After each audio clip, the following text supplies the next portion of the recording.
ನಾರಾಯಣ ನಿನ್ನ ನಾಮದ ಸ್ಮರಣೆಯ ಸಾರಾಮೃತಯನ್ನ ಬಾಯಿಗೆ ಬರಲಿ. ಬಾರಂಗ ಕನಸಿನೊಳಾಗಲಿ ನನಸಿನೊಳಾಗಲಿ, ಮನಸ್ಸು ಕೆಟ್ಟಿರಲಿ ಮುನಿದಿರಲಿ, ಜನಕಜಾಪತಿ ನಿನ್ನ ಅಭೀಷ್ಟದ ಸ್ಮರಣೆಯ ಅಷ್ಟಾಕ್ಷರ ಮಂತ್ರ ಜಪಿಸುವ ಹಾಗೆ ಬಾರಂಗ. ನಾರಾಯಣಂ ನಮಸ್ಕೃತ್ಯ ನರಂಚೈವ ನರೋತ್ತಮಂ ದೇವೀಂ ಸರಸ್ವತೀಂ ವ್ಯಾಸಂ ತತೋ ಜಯಮುದೀರಯೇತ್.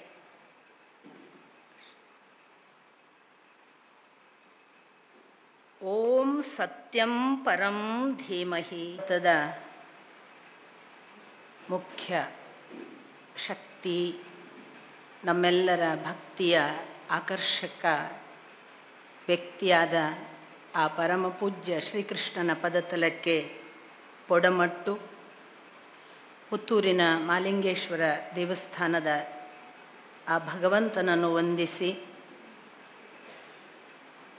ಸಕಲ ಪುತ್ತೂರಿನ ಭಕ್ತರ ಹಿರಿಕಿರಿಯ ಪದತಲಕ್ಕೆ ಹಣೆ ಹಚ್ಚಿ ನಮಸ್ಕಾರ. ಒಂದು ದೃಷ್ಟಿಯಿಂದ ಇದು ನನಗೆ ತುಂಬ ಪರೀಕ್ಷೆಯ ಮತ್ತು ಏಕಕಾಲಕ್ಕೆ ನನ್ನನ್ನು ನಾನು ಆತ್ಮಾವಲೋಕನ ಮಾಡಿಕೊಳ್ಳುವ ಸಮಯ ಅಂತ ಭಾವಿಸ್ತೇನೆ. ಇಷ್ಟು ಹೊತ್ತು ಇಲ್ಲಿ ಇದ್ದವರನ್ನೆಲ್ಲ ನೆನೆಯುವುದಾದರೆ ಹೆಸರು ಸುಮ್ಮನೆ ನಾನು ಕೇಳುವಾಗ ಅಂದುಕೊಳ್ತಿದ್ದೆ. ಸುಬ್ರಹ್ಮಣ್ಯ, ಬಲರಾಮ, ರಘುರಾಮ, ಮಾಧವ, ಈಶ್ವರ, ಶ್ರೀಶ, ಅದೆಲ್ಲಕ್ಕೂ ಮುಕುಟಪ್ರಾಯರಾಗಿ ಲಕ್ಷ್ಮೀಶ. ಒಂದು ಶ್ರೀಮದ್ ಭಾಗವತ ಪ್ರಾರಂಭ ಆಯಿತು ಅಂತಂದರೆ ಸಕಲ ದೇವತೆಗಳೆಲ್ಲ ಬಂದು ಅಲ್ಲಿ ನೆಲೆಸ್ತಾರೆ ಅಂತ ತುಂಬ ಗಾಢ ನಂಬಿಕೆ ಇದೆ. ಅದು ಪ್ರತೀತಿ ಅಲ್ಲ. ನನಗೆ ವೈಯಕ್ತಿಕವಾಗಿ ಈ ಹೆಸರು ಕೇಳುವಾಗೆಲ್ಲ ಇದೇನಪ್ಪ, ಎಲ್ಲ ದೇವರ ಒಂದು ಪ್ರತಿನಿಧಿಗಳ ಹಾಗೆ ಇವೆಲ್ಲರೂ ಬಂದು ಮುಂದೆ ನಿಂತಿದ್ದಾರೇನೋ ಅಂತ ನಾನು ಭಕ್ತಿಯಿಂದ ಪ್ರಣಾಮ ಮಾಡ್ತೇನೆ. ಬಹಳ ಕಷ್ಟ ಯಾಕೆ ಅಂದರೆ, ಈಗ ಇಷ್ಟು ಹೊತ್ತು ನನ್ನನ್ನೆಲ್ಲ ಪರಿಚಯಿಸಿದ ಪರಿಯನ್ನು ನೀವು ನೋಡಿದ್ರಿ. ಅದರ ಒಂದು ಅಂಶ ಕೂಡ ನಾನಲ್ಲ. ಇದು ಯಥಾರ್ಥದ ಮಾತು. ನಿಮಗೇನನ್ನು ನಾನು ಮೆಚ್ಚಿಸಲಿಕ್ಕೆ ಆಡುವುದಲ್ಲ. ಯಾಕೆಂದರೆ ಅವರು ಹೇಳುವಾಗೆಲ್ಲ ನಂಗೆ ಹೊಡೀತಿರ್ತದೆ, ನಾನು ಅದಲ್ಲ ಅಂತ. ಆದ್ದರಿಂದ ನಾನು ಪ್ರಾಮಾಣಿಕವಾಗಿ ನಿಮ್ಮ ಜೊತೆಗೆ ಹೇಳಿಕೊಳ್ಳೋದು, ಯಾಕೆ ಬಂತು ಇದೆಲ್ಲ, ಯಾವ ಕಾರಣಕ್ಕೆ ನಾನು ಇದನ್ನು ಹೇಳುವಂತೆ ಆಯಿತು ಅನ್ನೋದನ್ನು ಯಾಕೆ ಹೇಳ್ತೇನೆ ಅಂತಂದರೆ, ನಾನು ಎಲ್ಲ ಕಡೆ ಇದನ್ನು ಪ್ರಾರಂಭದಲ್ಲಿ ನನ್ನ ಅನರ್ಹತೆಗಳನ್ನು ಹೇಳಿಯೇ ಪ್ರಾರಂಭಿಸುವುದು. ಅದಕ್ಕೆ ಕಾರಣ ಇಷ್ಟೇ. ಸಾಕ್ಷಾತ್ ವೇದವ್ಯಾಸರು ತಾನು ಇದನ್ನು ಶುಕಮುನಿಗಳಿಗೆ ಹೇಳಿ, ಶುಕಮುನಿಗಳು ಪರೀಕ್ಷಿತನಿಗೆ ಹೇಳಿದರು ಅಂತ ಹೇಳುವಾಗ ಆ ಶುಕಮುನಿ ಎಂಥವರು ಅಂತ ಪರಿಚಯಿಸ್ತಾರೆ. ಅಂಥ ಶುಕಮುನಿಗಳನ್ನೇ ಪರಿಚಯಿಸಿ ಅಂಥವರು ಹೇಳಿದ ಶ್ರೀಮದ್ ಭಾಗವತ ಅಂತ. ಹಾಗಾಗಿ ನನ್ನ ಅನರ್ಹತೆಗಳು ನಿಮಗೆ ಗೊತ್ತಿರಲಿ ಅಂತ ನನ್ನ ನಿವೇದನೆ. ನಾನು ಏನನ್ನೂ ಓದಿದವಳಲ್ಲ, ತಿಳಿದವಳಲ್ಲ. ಇದು ಯಾವುದೂ ನಿಮಗೆ ಸುಮ್ಮನೆ ಮುಖಕ್ಕೆ ಹೇಳುವ ಮಾತು ಅಲ್ಲ, ಯಥಾರ್ಥ. ನನಗೆ ಏನೂ ಗೊತ್ತಿಲ್ಲ. ನನಗೆ ವಾಸ್ತವಿಕ ಸಂಸ್ಕೃತದ ವಿಭಕ್ತಿ ಪ್ರತ್ಯಯಗಳಾಗಲಿ ಅಕ್ಷರ ವಿವರಣೆಗಳಾಗಲಿ ಏನೂ ಗೊತ್ತಿಲ್ಲ. ಮತ್ತು ನಾನು ಯಾವ ದೃಷ್ಟಿಯಿಂದ ಇದನ್ನೆಲ್ಲ ಮಾತಾಡಬೇಕು ಅದೂ ಗೊತ್ತಿಲ್ಲ. ಮಾತಾಡಿಸುವವನಿಗೆ ಏನು ಉದ್ದೇಶ ನನಗೆ ಅದೂ ಗೊತ್ತಿಲ್ಲ. ಆದರೆ ಒಂದು ಅಚಾನಕ್ ಸಂದರ್ಭದಲ್ಲಿ ಇದು ಆಡಿದ್ದಂತೂ ಹೌದು. ಆಗ ಅಂಥ ಮಾತು ಆಡಿದ ನಂತರದಲ್ಲಿ ನನಗೆ ಗೊತ್ತೇ ಇಲ್ಲದೆ ಅದನ್ನು ಬೇರೆ ಬೇರೆಯವರು ಕರೆದ ಹಾಗೆ ಈ ಚರಣ್ ಅನ್ನುವ ಒಬ್ಬರು ನಿಮಗೆ ಪರಿಚಿತರೇ ಇದ್ದಿರಲಿಕ್ಕೆ ಸಾಕು. ನನಗೆ ಅವರು ಪರಿಚಿತರಿದ್ದಿರಲಿಲ್ಲ. ಅವರೊಬ್ಬ RTO ಜನ. ಒಬ್ಬ RTOದವರು ನನಗೆ ಫೋನ್ ಮಾಡಿ ಶ್ರೀಶಾ ಅವರ ಮುಖಾಂತರ ನೀವು ಬೆಳ್ತಂಗಡಿಯಲ್ಲಿ ಭಾಗವತ ಮಾಡಬೇಕು ಅಂದಾಗ ನಾನು ಆಗಲೂ ಈಗಲೂ ಎಲ್ಲರಿಗೂ ಹೇಳೋದು, ನಾನು ಶಾಸ್ತ್ರೀಯ ಜಗತ್ತಿನವಳಲ್ಲ. ಇವತ್ತಿಗೊಂದು ಪೂಜೆ ಆಯಿತು ಶ್ರೀಮದ್ ಭಾಗವತದ ಗ್ರಂಥಕ್ಕೆ. ಶ್ರೀಮದ್ ಭಾಗವತ ಹೇಳುವುದು ಅಂದರೆ ಗ್ರಂಥ ಪೂಜೆ ಮಾತ್ರ ಅಲ್ಲ, ಅದಕ್ಕೆ ಕೆಲವು ನಿರ್ದಿಷ್ಟ ನಿಯಮಗಳಿವೆ, ಕೆಲವು ವ್ರತಗಳಿವೆ, ಕೆಲವು ಇಂತಿಂಥ ಸಂಗತಿಗಳನ್ನು ಪಾಲಿಸಿದವರೇ ಹೇಳಬೇಕು ಅನ್ನುವ ನಿಯಮಗಳೂ ಹೇಳುವ ಒಂದು ಶಾಸ್ತ್ರೀಯ ಪರಂಪರೆ ಇದೆ. ಅನ್ಯಥಾ ಭಾವಿಸಬಾರ್ದು. ನಾನು ಅದು ಯಾವುದೂ ಅಲ್ಲ. ನಾನು ಶಾಸ್ತ್ರೀಯ ಪರಂಪರೆಯ ಯಾವುದನ್ನೂ ನಡೆದವಳಲ್ಲ. ನನಗೆ ವೈಯಕ್ತಿಕವಾಗಿ ಶಾಸ್ತ್ರೀಯ ಪರಂಪರೆಯ ಬಗ್ಗೆ ಅಗೌರವವಿಲ್ಲ, ನಾನು ಸಂಪೂರ್ಣ ಗೌರವಿಸ್ತೇನೆ. ಆದರೆ ನನ್ನ ದಾರಿ ನನ್ನ ಪಾಡಿಗೆ ನಡೆದದ್ದು. ಹಾಗಾಗಿ ನಿಮಗೆ ನಾನು ಇಷ್ಟೆಲ್ಲ ಅನರ್ಹತೆಗಳ ಮಧ್ಯೆ ಯಾಕೆ ಹೇಳ್ತಿದ್ದೇನೆ ಗೊತ್ತಿಲ್ಲ. ಯಾವಾಗ ನಿಲ್ಲಿಕ್ಕಿದೆ ಅದು ನನಗೆ ಗೊತ್ತಿಲ್ಲ. ಯಾಕೆಂದರೆ ಆರಂಭ ಆದದ್ದು ಒಂದು ಆಕಸ್ಮಿಕದಲ್ಲಿ. ಅದಾಗಿ ನಾನು ಶುರು ಮಾಡಿದ್ದು ನಿಮಗೆ ಯಥಾರ್ಥ ಹೇಳೋದು 2020 ಇಸವಿಯವರೆಗೆ ನಾನು ಮಹಾಭಾರತದ ಪುಟ ತೆಗೆದವಳಲ್ಲ, ನಾನು ರಾಮಾಯಣದ ಪುಟವನ್ನು ಓದಿದವಳಲ್ಲ, ನಾನು ಭಗವದ್ಗೀತೆಯನ್ನು ಅಧ್ಯಯನ ಮಾಡಿದವಳಲ್ಲ. ನನಗೆ ಶ್ರೀಮದ್ ಭಾಗವತ ಅಥವಾ ಅಷ್ಟಾದಶ ಪುರಾಣಗಳ ಯಾವ ಅಕ್ಷರವೂ ಗೊತ್ತಿರಲಿಲ್ಲ. ನನ್ನ ತಂದೆ, ನನ್ನ ಅಜ್ಜ ಈ ಪೂರ್ವ ಪರಂಪರೆಯನ್ನೆಲ್ಲ ಹೇಳಿದರು ಶ್ರೀಶಾ ಅವರು. ಎಷ್ಟೋ ಜನರಿಗೆ ಒಂದು ಕಲ್ಪನೆ ಇರ್ತದೆ, ದೊಡ್ಡವರ ಮನೆಯಲ್ಲಿ ಹುಟ್ಟಿದವರಿಗೆ ತಾನಾಗಿ ಅದೆಲ್ಲ ತಂದೆಯೋ ಮತ್ತೊಬ್ಬರು ಹೇಳಿಕೊಟ್ಟು ಬರುತ್ತೆ ಅಂತ. ಗೊತ್ತಿಲ್ಲ. ನಮ್ಮ ಅಪ್ಪ ನನಗೆ ಒಂದೇ ಒಂದು ಅಕ್ಷರ ಓದಿಸಿಲ್ಲ. ಓದಿಸು ಅಂತ ಕೇಳಿದಾಗ ಏನೇನೋ ನೆಪ ಮಾಡಿ, ನನ್ನ 8ನೇ ತರಗತಿಯಲ್ಲಿ ನಾನು ಹೋಗಿದ್ದೆ, ನನಗೆ ರಾಮಾಯಣ ಹೇಳಿ ಅಂತ. ಕೂಡಿಸಿದ ಹಾಗೆ ಮಾಡಿ, ಒಂದು 8 ದಿನ ಮಾತಾಡಿದ ಹಾಗೆ ಮಾಡಿ, ಅದೇನೋ ನನಗೆ ಕೆಲಸ ಉಂಟು ಆಮೇಲೆ ನೋಡೋಣ ಅಂತ ಹೀಗೆ ನನ್ನನ್ನು ಸರಿಸಿದ್ರು. ಎಂದೂ ಹೇಳಲಿಲ್ಲ. ನನ್ನ ಗುರುಗಳನ್ನು ನೋಡಿದರೆ ಅವರು ಅಷ್ಟಾದಶ ಪುರಾಣ, ಭಗವದ್ಗೀತೆ, ಮಹಾಭಾರತ, ರಾಮಾಯಣ ಅಥವಾ ವೇದ ಇವುಗಳನ್ನು ಯಾವುದನ್ನು ಓದದೆ ಬಿಟ್ಟವರಲ್ಲ ಅಂತ ಅವರ ಕೃತಿಗಳು ಹೇಳ್ತವೆ. ಆದರೆ ನನಗೆ ಒಂದೇ ಒಂದು ದಿನ ಅವರು ಯಾವುದನ್ನೂ ಪಾಠ ಮಾಡಿಲ್ಲ. ನಾನು ನನ್ನ ಪಾಡಿಗೆ ಬದುಕಿದಾಗ, ಆ ಒಂದು ನಡೆಯಲ್ಲಿ ನನ್ನಷ್ಟಕ್ಕೆ ಪ್ರಾರಂಭ ಮಾಡಿದಾಗ ಏನೇನನ್ನೋ ಮಾತನಾಡಿದ್ದೇನೆ. ಅದು ಒಂದು ಕಾಲಕ್ಕೆ ಮಹಿಳಾ ಸಮಾನತೆ, ಈಗಾಗಲೇ ಶ್ರೀಶಾ ಅವರು ಹೇಳಿದ ಹಾಗೆ. ಆಗ ಮಹಿಳಾ ಸಮಾನತೆ ಅನ್ನುವುದೇ ಬಹಳ ದೊಡ್ಡ ಆರ್ಭಟದ ಕಾಲ. ನಾನು ಅದಕ್ಕಾಗಿಯೇ ಬೇರೆ ಬೇರೆ ಕಡೆ ಹೋಗಿ ಮಹಿಳೆಯ ಸಮಾನತೆ ಅಂದರೆ ಏನು, ಸಮಾನತೆ ಅಂದರೆ ಈಗಿನ ಪುರುಷ ಸ್ತ್ರೀ ಅಲ್ಲ ಅನ್ನೋ ಒಂದು ಭಿನ್ನ ಅರ್ಥವಲಯದಲ್ಲಿ ಮಾತಾಡುವಾಗಲೂ ಕೂಡ ಅದು ಹಾಗೆ ಯಾಕೆ ನನಗೆ ಗೊತ್ತಿರಲಿಲ್ಲ. ಅದಾಗಿ ನನ್ನ ಗುರುಗಳು ಸತ್ಯಕಾಮರು ಎತ್ತಿಕೊಂಡು ಹೋದ್ರಲ್ಲ, ಅವರ ಮೂಸೆಯಲ್ಲಿ ನಾನು 4 ವರ್ಷ ಕಳೆದದ್ದನ್ನು ಸಾಕ್ಷಾತ್ ಅದಕ್ಕೆ ಸಾಕ್ಷೀಭೂತರಾಗಿ ಲಕ್ಷ್ಮೀಶ್ ತೋಳ್ಪಾಡಿಯವರು ಎಷ್ಟೋ ಸಂದರ್ಭಗಳಲ್ಲಿ ನನ್ನನ್ನು ಈಗಲೂ ಮಾರ್ಗದರ್ಶನ ಮಾಡುವವರು. ಅಂಥವರ ಕೃಪೆ ಇತ್ತು ಕಾಣ್ತದೆ.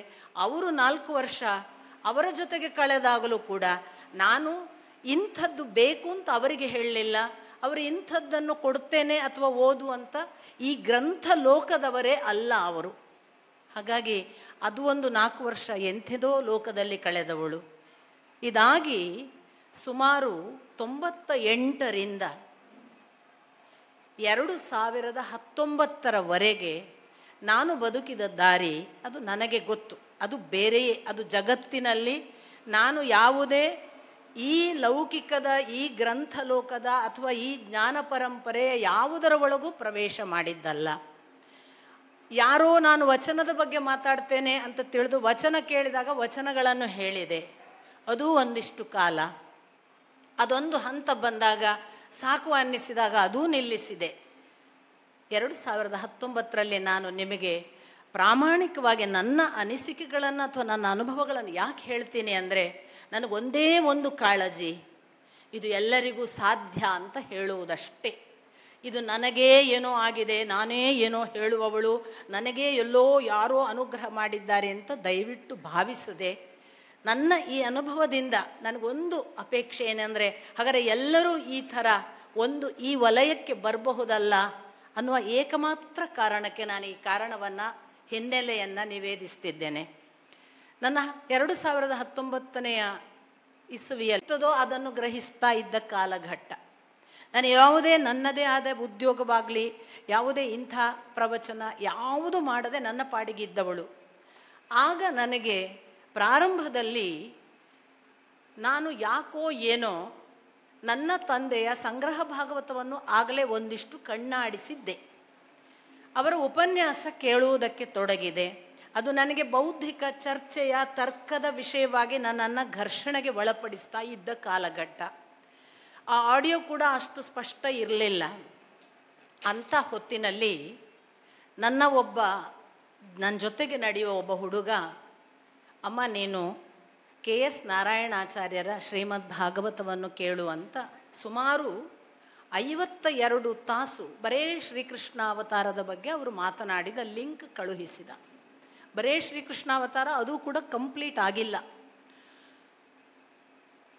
ನನ್ನ ಜೀವನದಲ್ಲಿ ಪ್ರಥಮ ಬಾರಿಗೆ ನಾನು ಒಂದು ಥರ ದಂಗು ಬಿದ್ದವಳ ಹಾಗೆ ಆದದ್ದು ಅವರ ಮಾತಿನ ಆ ಒಂದು ಪ್ರಭಾವದಿಂದ. ಅದು ಪ್ರಭಾವ ಅಂದರೆ ತಪ್ಪಾಗಬಹುದು. ಅದು ಹೇಗಿತ್ತು ಅಂದರೆ, ಮೂಲ ಹಿಡಿದು ಅಲ್ಲಾಡಿಸಿದ ಬಳ್ಳಿಯಂತೆ ಬಳುಕಿತು ಜೀವ ಅನ್ನುವ ಹಾಗೆ ಅದು ಯಾವ ಪರಿ ನನ್ನ ಮೇಲೆ ಪರಿಣಾಮ ಮಾಡಲಿಕ್ಕೆ ಶುರು ಮಾಡಿತು ಅಂತಂದರೆ, ಅವರ ಆ ಮಾತನ್ನು ನಾನು 2.5 ತಾಸು ಒಂದು ಉಪನ್ಯಾಸ ಅವರದ್ದು, ಅದನ್ನು 2.5 ತಾಸು ನಾನು ಬೆಳಿಗ್ಗೆ ಕೇಳ್ತಿದ್ದೆ ಅಥವಾ ಸಂಜೆಗೆ ಕೇಳ್ತಿದ್ದೆ. ನನಗೆ ರಾತ್ರಿಯಲ್ಲಿ ಅವರೊಂದು ಥರ ನಾದಮಯವಾಗಿ ಮಾತಾಡೋರು, ನಾದಮಯವಾಗಿ ಸಂಗೀತ ಕೂಡ ತುಂಬ ಚೆನ್ನಾದ ಕಂಠ ಇತ್ತು, ಹಾಗಾಗಿ ಹಾಡೋರು. ನಾನು ಮಲಗಿದ್ರೆ ರಾತ್ರಿ ನನಗೆ ಯಾರೋ ಕರೆದು ಎಬ್ಬಿಸಿದ ಹಾಗೆ ಆಗ್ತಿತ್ತು ಅದೇ ಧ್ವನಿಯಿಂದ. ಅಲ್ಲಿಂದ ನನ್ನ ಒಳಗೆ ನನಗೆ ತೀವ್ರವಾಗಿ ಒಂದು ಬಹಳ ದೊಡ್ಡ ಪೊಳ್ಳುತನ ಅನುಭವಕ್ಕೆ ಬರಲಿಕ್ಕೆ ಶುರುವಾಯಿತು. ಇಲ್ಲಿ ಏನೋ ನನ್ನ ಒಳಗೆ ಒಂದು ಬಹಳ ದೊಡ್ಡ ಖಾಲಿ ಅನ್ನುವ ಅವಕಾಶ ಇದೆ. ಈ ಖಾಲಿತನ ಯಾಕಿದೆ? ಇದು ಯಾವ ಕಾರಣಕ್ಕೆ ಇದೆ? ನನ್ನ ಒಳಗಿನ ಈ ಖಾಲಿತನ ನಾನು ಹೇಗೆ ನೋಡುವುದೋ, ಕಳಚಿಕೊಳ್ಳುವುದೋ ಏನು ಅಂತ ಗೊತ್ತಿಲ್ಲದೆ ನಾನು ಸುಮ್ಮನೆ ಆ ಖಾಲಿತನವನ್ನು ಅನುಭವಿಸಲಿಕ್ಕೆ ಶುರು ಮಾಡಿದೆ. ನನಗೆ ರಾತ್ರಿ 2 ಗಂಟೆಗೆಲ್ಲ ನಿದ್ದೆ ಬಾರದೆ ಅಳು ಬರ್ತಿತ್ತು, ಒಂದೇ ಸಮನೆ ಅಳು ಬರ್ತಿತ್ತು. ಆಗ ಒಳಗೊಂದು ತೀವ್ರವಾಗಿ ಅನಿಸಕ್ಕೆ ಶುರುವಾಯಿತು, ಈ ಶ್ರೀಮದ್ ಭಾಗವತದಲ್ಲಿ ಏನಿದೆ, ನಾನು ಓದಬೇಕು ಅಂತ. ಈ ಓದಬೇಕು ಅಂತ ಅನ್ನಿಸುವಾಗ ನನಗೆ ಸಂಸ್ಕೃತ ಬರೋದಿಲ್ಲ. ಹೇಗಪ್ಪ ನಾನು ಓದೋದು, ನಾನು ತಿಳಿಯೋದು ಹೇಗೆ ಅಂತ ನಾನು ನನ್ನ ಪಾಡಿಗೆ ಒದ್ದಾಡ್ತಿರುವಾಗ ನನಗೊಬ್ಬ ಮಿತ್ರ ನಮ್ಮ ಮನೆಗೆ ಬಂದರು, ಸತ್ಯೇಶ್ ಬೆಳ್ಳೂರು ಅಂತ, ನಿಮಗೆ ಗೊತ್ತಿರಬಹುದು, ಒಬ್ಬರು ಬರಹಗಾರ. ಅವರು ನಾನು ಕೂತಾಗ ಈ ಥರದ ಆಂತರಂಗಿಕ ಏನೇ ಸಂವೇದನೆಗಳನ್ನು ಮಾತಾಡ್ಕೊಳ್ತಿದ್ವಿ. ನಾನು ಅವನ ಹತ್ರ ಹೇಳಿದೆ, ಸತ್ಯೇಶ್ ನನಗೆ ಯಾಕೋ ಶ್ರೀಮದ್ ಭಾಗವತ ಅಥವಾ ಈ ಥರದ ಗ್ರಂಥಗಳನ್ನು ಓದಬೇಕು ಅಂತ ತುಂಬ ಅನ್ನಿಸ್ತಿದೆ, ಸಂಸ್ಕೃತ ಬರೋಲ್ಲ ಕಣಪ್ಪ, ಹೇಗೆ ಅಂತ.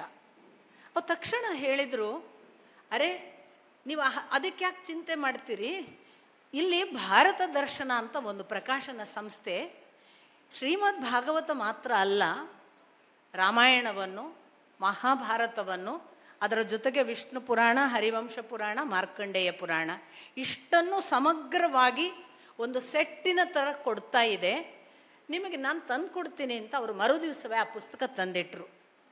ಅಲ್ಲಿಂದ ನನ್ನ ಪುಸ್ತಕದ ಓದು ಆರಂಭ ಆದದ್ದು. ಅದರ ಪುಣ್ಯವಾಗಿ ನಾನು ನಿಮ್ಮ ಮುಂದೆ ನಿಂತಿದ್ದೇನೆ.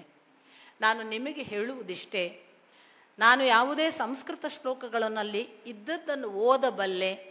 ಓದುವಾಗ ಶಬ್ದ ಸಂಧಿಗಳ ವ್ಯತ್ಯಾಸ ಆದರೆ, ತಪ್ಪಾದರೆ ಗೊತ್ತಾಗಿ ಬಿಡಿಸಿ ಓದುವಷ್ಟು ಅದು ಇವತ್ತು ಪರಿಣಾಮವಾಗಿ ನನಗೆ ಒದಗಿ ಬಂದಿದೆ.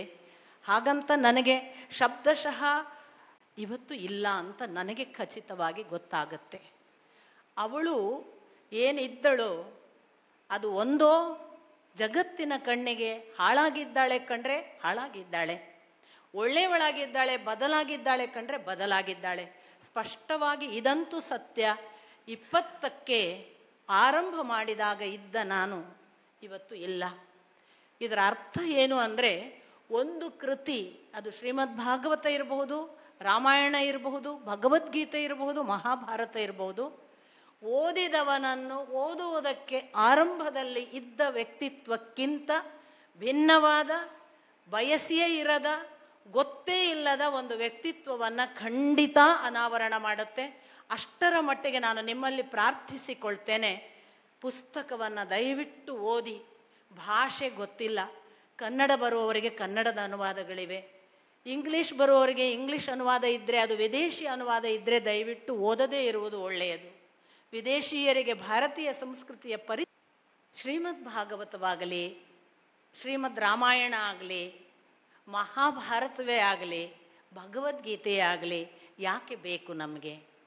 ಆಗಿ ಹೋದದ್ದಲ್ವಾ ಅನ್ನುವ ಒಂದು ಪರಿಪಾಠ ಇದ್ದರೆ, ನಾನು ಈಗಲೂ ಬಹಳ ಬೇಸರದಿಂದ ಹೇಳೋದು, ಎಲ್ಲವನ್ನು ಪೂರ್ವಜರು, ನಮ್ಮ ಹಿರಿಯರು ತಮ್ಮ ತಮ್ಮ ಮನೆಗಳಲ್ಲಿ ಮೊಮ್ಮಕ್ಕಳನ್ನು ಕೂಡಿಸಿ ಓದುತ್ತಿದ್ದರು. ಒಂದು 800 ವರ್ಷದ ಏನೋ ನನಗೆ ಗೊತ್ತಿಲ್ಲ, ಅಥವಾ ಇನ್ನೂ 400 200 ವರ್ಷಗಳ ನಂತರ ಹೋಯ್ತೋ ಗೊತ್ತಿಲ್ಲ. ನಮಗೆ ಓದಿಸುವವರ ಪರಂಪರೆ ಹೋಯಿತು. ಹಾಗಾಗಿ ನಾವು ಓದುವವರಿಲ್ಲ ಅಂದ ಕೂಡಲೇ ಇವತ್ತು ನಾವು ತಿಳಿಯುವ ಮಹಾಭಾರತ, ನಾವು ತಿಳಿಯುವ ರಾಮಾಯಣ, ಅಥವಾ ನಾವು ತಿಳಿಯುವ ಯಾವುದೋ ಈ ಶ್ರೀಮದ್ ಭಾಗವತ ಯಾರೋ ಮಾಡಿದ ಉಪನ್ಯಾಸದ 7 ದಿನಗಳ ಸಂಗ್ರಹ. ದಯವಿಟ್ಟು ನನ್ನನ್ನು ಆ ವಿಷಯದಲ್ಲೂ ಕ್ಷಮಿಸಿ.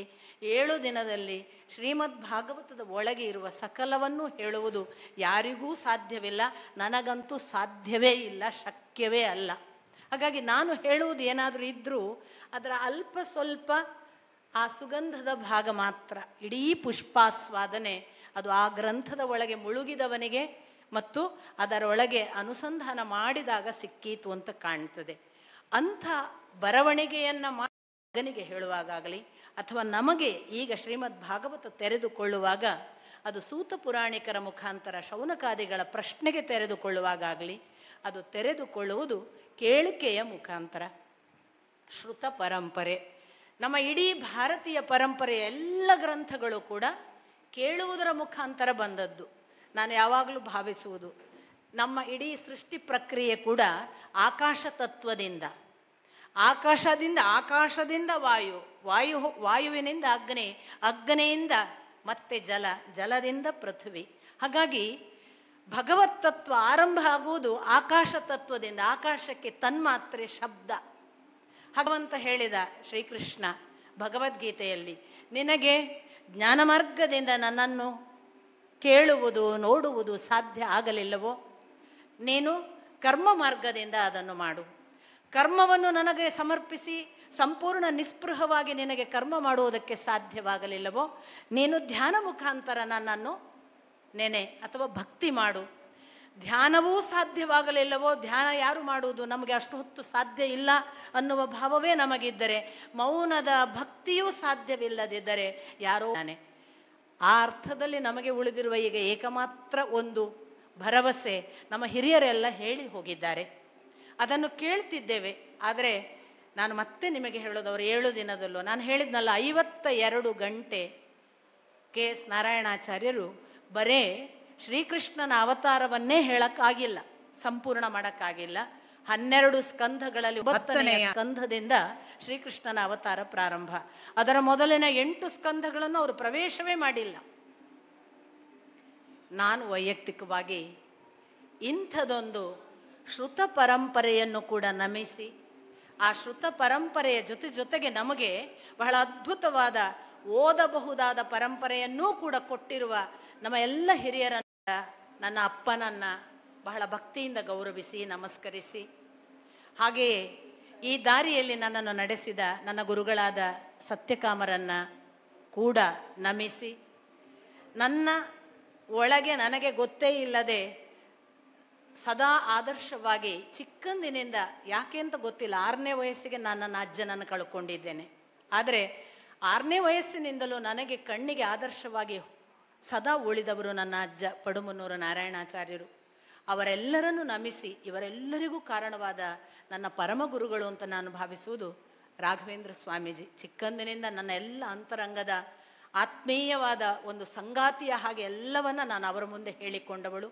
ನನ್ನ ಸುಖ, ದುಃಖ, ದೌರ್ಬಲ್ಯ, ದೋಷ, ತಪ್ಪು ಎಲ್ಲವುಗಳನ್ನು ಅವರಿಗೆ ಹೇಳಿ ಅವರು ಕೊಟ್ಟದ್ದನ್ನು ನಾನು ಭಾಗವತ,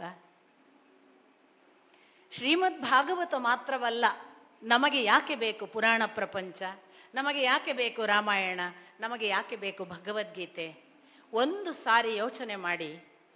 ನಾನು ಪ್ರತಿ ಸಾರಿ ಅಂದುಕೊಳ್ತೇನೆ, ಎಲ್ಲದರಲ್ಲೂ ಕೂಡ ಅದರ ಆರಂಭ ಹೇಗೆ ಅಂದರೆ, ಯಾರೋ ವರ್ತಮಾನ ಕಾಲದ ಒಂದು ಪುಟ್ಟ ಹುಡುಗನೋ ವರ್ತಮಾನ ಕಾಲದ ಒಬ್ಬ ವ್ಯಕ್ತಿಯೋ ಕಥೆಯನ್ನು ಕೇಳ್ತಿರ್ತಾನೆ. ಆದರೆ ಆ ಘಟನೆ ಆಗಿ ಎಷ್ಟೋ ವರ್ಷಗಳು ಅವನಿಗೇ ಆಗಿರ್ತವೆ. ಈಗ ಉದಾಹರಣೆಗೆ ಕಥೆಯನ್ನು ಸಂಪೂರ್ಣವಾಗಿ ಕೇಳಿದವರು ಲವಕುಶರು. ಶ್ರೀಮದ್ ರಾಮಾಯಣವನ್ನು ನೀವು ಗಮನಿಸಿದರೆ ಲವಕುಶರಿಗೆ ವಾಲ್ಮೀಕಿಗಳು ಕಥೆ ಹೇಳುವಾಗ ಇಡೀ ರಾಮಾಯಣ ಮುಗಿದು ಹೋಗಿದೆ. ರಾಮನ ಅಷ್ಟೂ ಘಟನೆ ಆಗಿ ಅವನ ಸೀತಾಪಹರಣ, ಸೀತೆಯನ್ನು ಮತ್ತೆ ಪಡೆದ ಘಟನೆ ಎಲ್ಲವನ್ನೂ ಹೇಳುವಾಗ ಲವಕುಶರು ಅದು ತಮ್ಮ ತಂದೆಯ ಕಥೆ ಅಂತ ಗೊತ್ತಿಲ್ಲದೆ, ಗುರುಗಳು ಹೇಳುವ ಒಂದು ವಿಶೇಷ ಕಥೆ ಅಂತ ಭೂತಕಾಲದ ಕಥೆಯನ್ನು ವರ್ತಮಾನದಲ್ಲಿ ಕೇಳ್ತಾರೆ. ಆದರೆ ಲವಕುಶರು ವರ್ತಮಾನದಲ್ಲಿ ವಾಲ್ಮೀಕಿಗಳ ಮಾತು ಕೇಳುವ ವರ್ತಮಾನದ ಶಿಶುಗಳು ಮಾತ್ರವಲ್ಲ, ಅವರು ನಾಳೆಯ ಭವಿಷ್ಯತ್ತಿನ ರಾಜರು. ಹೀಗೊಂದು ತ್ರಿಕಾಲ ಸಮ್ಮಿಲನ ನಮ್ಮ ಎಲ್ಲ ಪುರಾಣಗಳಲ್ಲಿ ಇದೆ. ನೀವು ಗಮನಿಸಿ, ಮಹಾಭಾರತ ಪ್ರಾರಂಭ ಆಗುವುದು ಜನಮೇಜಯನಿಂದ. ಜನಮೇಜಯನಿಗೆ ವೈಶಂಪಾಯನರು ಪ್ರಶ್ನೋತ್ತರ ರೂಪದಲ್ಲಿ ಮಹಾಭಾರತದ ಕಥೆ ತೆರೆದುಕೊಳ್ಳೋದು. ವೈಶಂಪಾಯನರು ವೇದವ್ಯಾಸರ ಶಿಷ್ಯರು. ವೇದವ್ಯಾಸರು ಹೇಳುವಾಗ ವೈಶಂಪಾಯನರು ಕೇಳಿ ಆ ನಾದ ಜನಮೇಜಯನಿಗೆ ಇಡೀ ತನ್ನ ಪೂರ್ವಜರ, ನಿನ್ನ ಅಪ್ಪ ಪರೀಕ್ಷಿತ, ಅವರ ಅಪ್ಪ ಅರ್ಜುನ, ಅವರ ಹಿಂದಿನ ಅಥವಾ ಅಭಿಮನ್ಯುನ ಅಪ್ಪ ಅರ್ಜುನ, ಈ ತಲೆಮಾರಿನ ಕಥೆಯನ್ನ ಭವಿಷ್ಯತ್ತಿಗೆ ಸಿದ್ಧ ಮಾಡಿಸುವ ಹಾಗೆ ಕಥೆ. ಇದನ್ನು ನೀವು ಭಗವದ್ಗೀತೆಗೆ ಬಂದರೆ, ಭಗವದ್ಗೀತೆ ಅಂತೂ ಹೇಗೆ ನೋಡಿ, ಮಹಾಭಾರತವೇ ಹೇಗೂ ನಾನು ಈಗ ಹೇಳಿದ ಹಾಗೆ ಇಡೀ ಪಾಸ್ಟ್ ಟೆನ್ಸ್ ಅನ್ನು ಪ್ರೆಸೆಂಟಿನಲ್ಲಿ ಹೇಳುವ, ಫ್ಯೂಚರಿನ ಕಡೆಗೆ ನಮ್ಮನ್ನು ನಡೆಸುವ ಒಂದು ಸೂತ್ರ. ಭಗವದ್ಗೀತೆ ವಿಷಯಕ್ಕೆ ಬಂದರೆ, ಆಗಲೇ ಯುದ್ಧ ಮುಗಿದು 10 ದಿನಗಳ ಬಳಿಕ ಆ ಭೀಷ್ಮರು ಶರಶಯ್ಯೆಯಲ್ಲಿದ್ದಾಗ ಸಂಜಯ ಬಂದು ಯುದ್ಧ ಆರಂಭ ಆಗುವಾಗ ಭಗವದ್ಗೀತೆಯನ್ನು ಶ್ರೀಕೃಷ್ಣ ಹೇಳಿದ್ದ ಅಂತ ಪಾಸ್ಟ್ ಟೆನ್ಸ್ ಅನ್ನು ಯುದ್ಧ ಮಧ್ಯದಲ್ಲಿ ಹೇಳುವುದು. ಇನ್ನು 11ನೇ ದಿನದ ಯುದ್ಧ ಅದು ನಡೀತಿದೆ. ಇವನು ಹೇಳುವಾಗ 10 ದಿನಗಳ ಯುದ್ಧ ಕಳೆದಿದೆ. ಆ ಪ್ರಾರಂಭದಲ್ಲಿ, ಇನ್ನೂ ಯುದ್ಧ ಪೂರ್ವದಲ್ಲಿ ಅರ್ಜುನನ ಮನಸ್ಥಿತಿ ಏನಾಯಿತು, ಕೃಷ್ಣ ಅದಕ್ಕೆ ಹೇಗೆ ಸ್ಪಂದಿಸಿದ ಅನ್ನುವುದನ್ನು ಭೀಷ್ಮರ ಇಡೀ ಘಟನೆ, ತಾನು ಶಂಖ ಊದಿ ಯುದ್ಧಕ್ಕೆ ಸಿದ್ಧ ಅಂತ ಭೀಷ್ಮರು ಕೂಗಿದ್ದರ ನಂತರದ ಘಟನೆಯನ್ನು ಸಂಜಯ ಹೇಳುವಾಗ ಅದು ಮತ್ತೆ ಪಾಸ್ಟ್ ಟೆನ್ಸಿನ ಒಳಗೆ ಪಾಸ್ಟ್ ಟೆನ್ಸ್. ಯಾಕೆ ಮಹಾಭಾರತವೇ ಪಾಸ್ಟ್ ಟೆನ್ಸ್, ಭಗವದ್ಗೀತೆ ಮತ್ತೆ ಅದರ ಒಳಗೆ 10 ದಿನ ಹಳೆಯ ವಿಷಯ ಅಂತ ಸಂಜಯ ಹೇಳ್ತಾನೆ.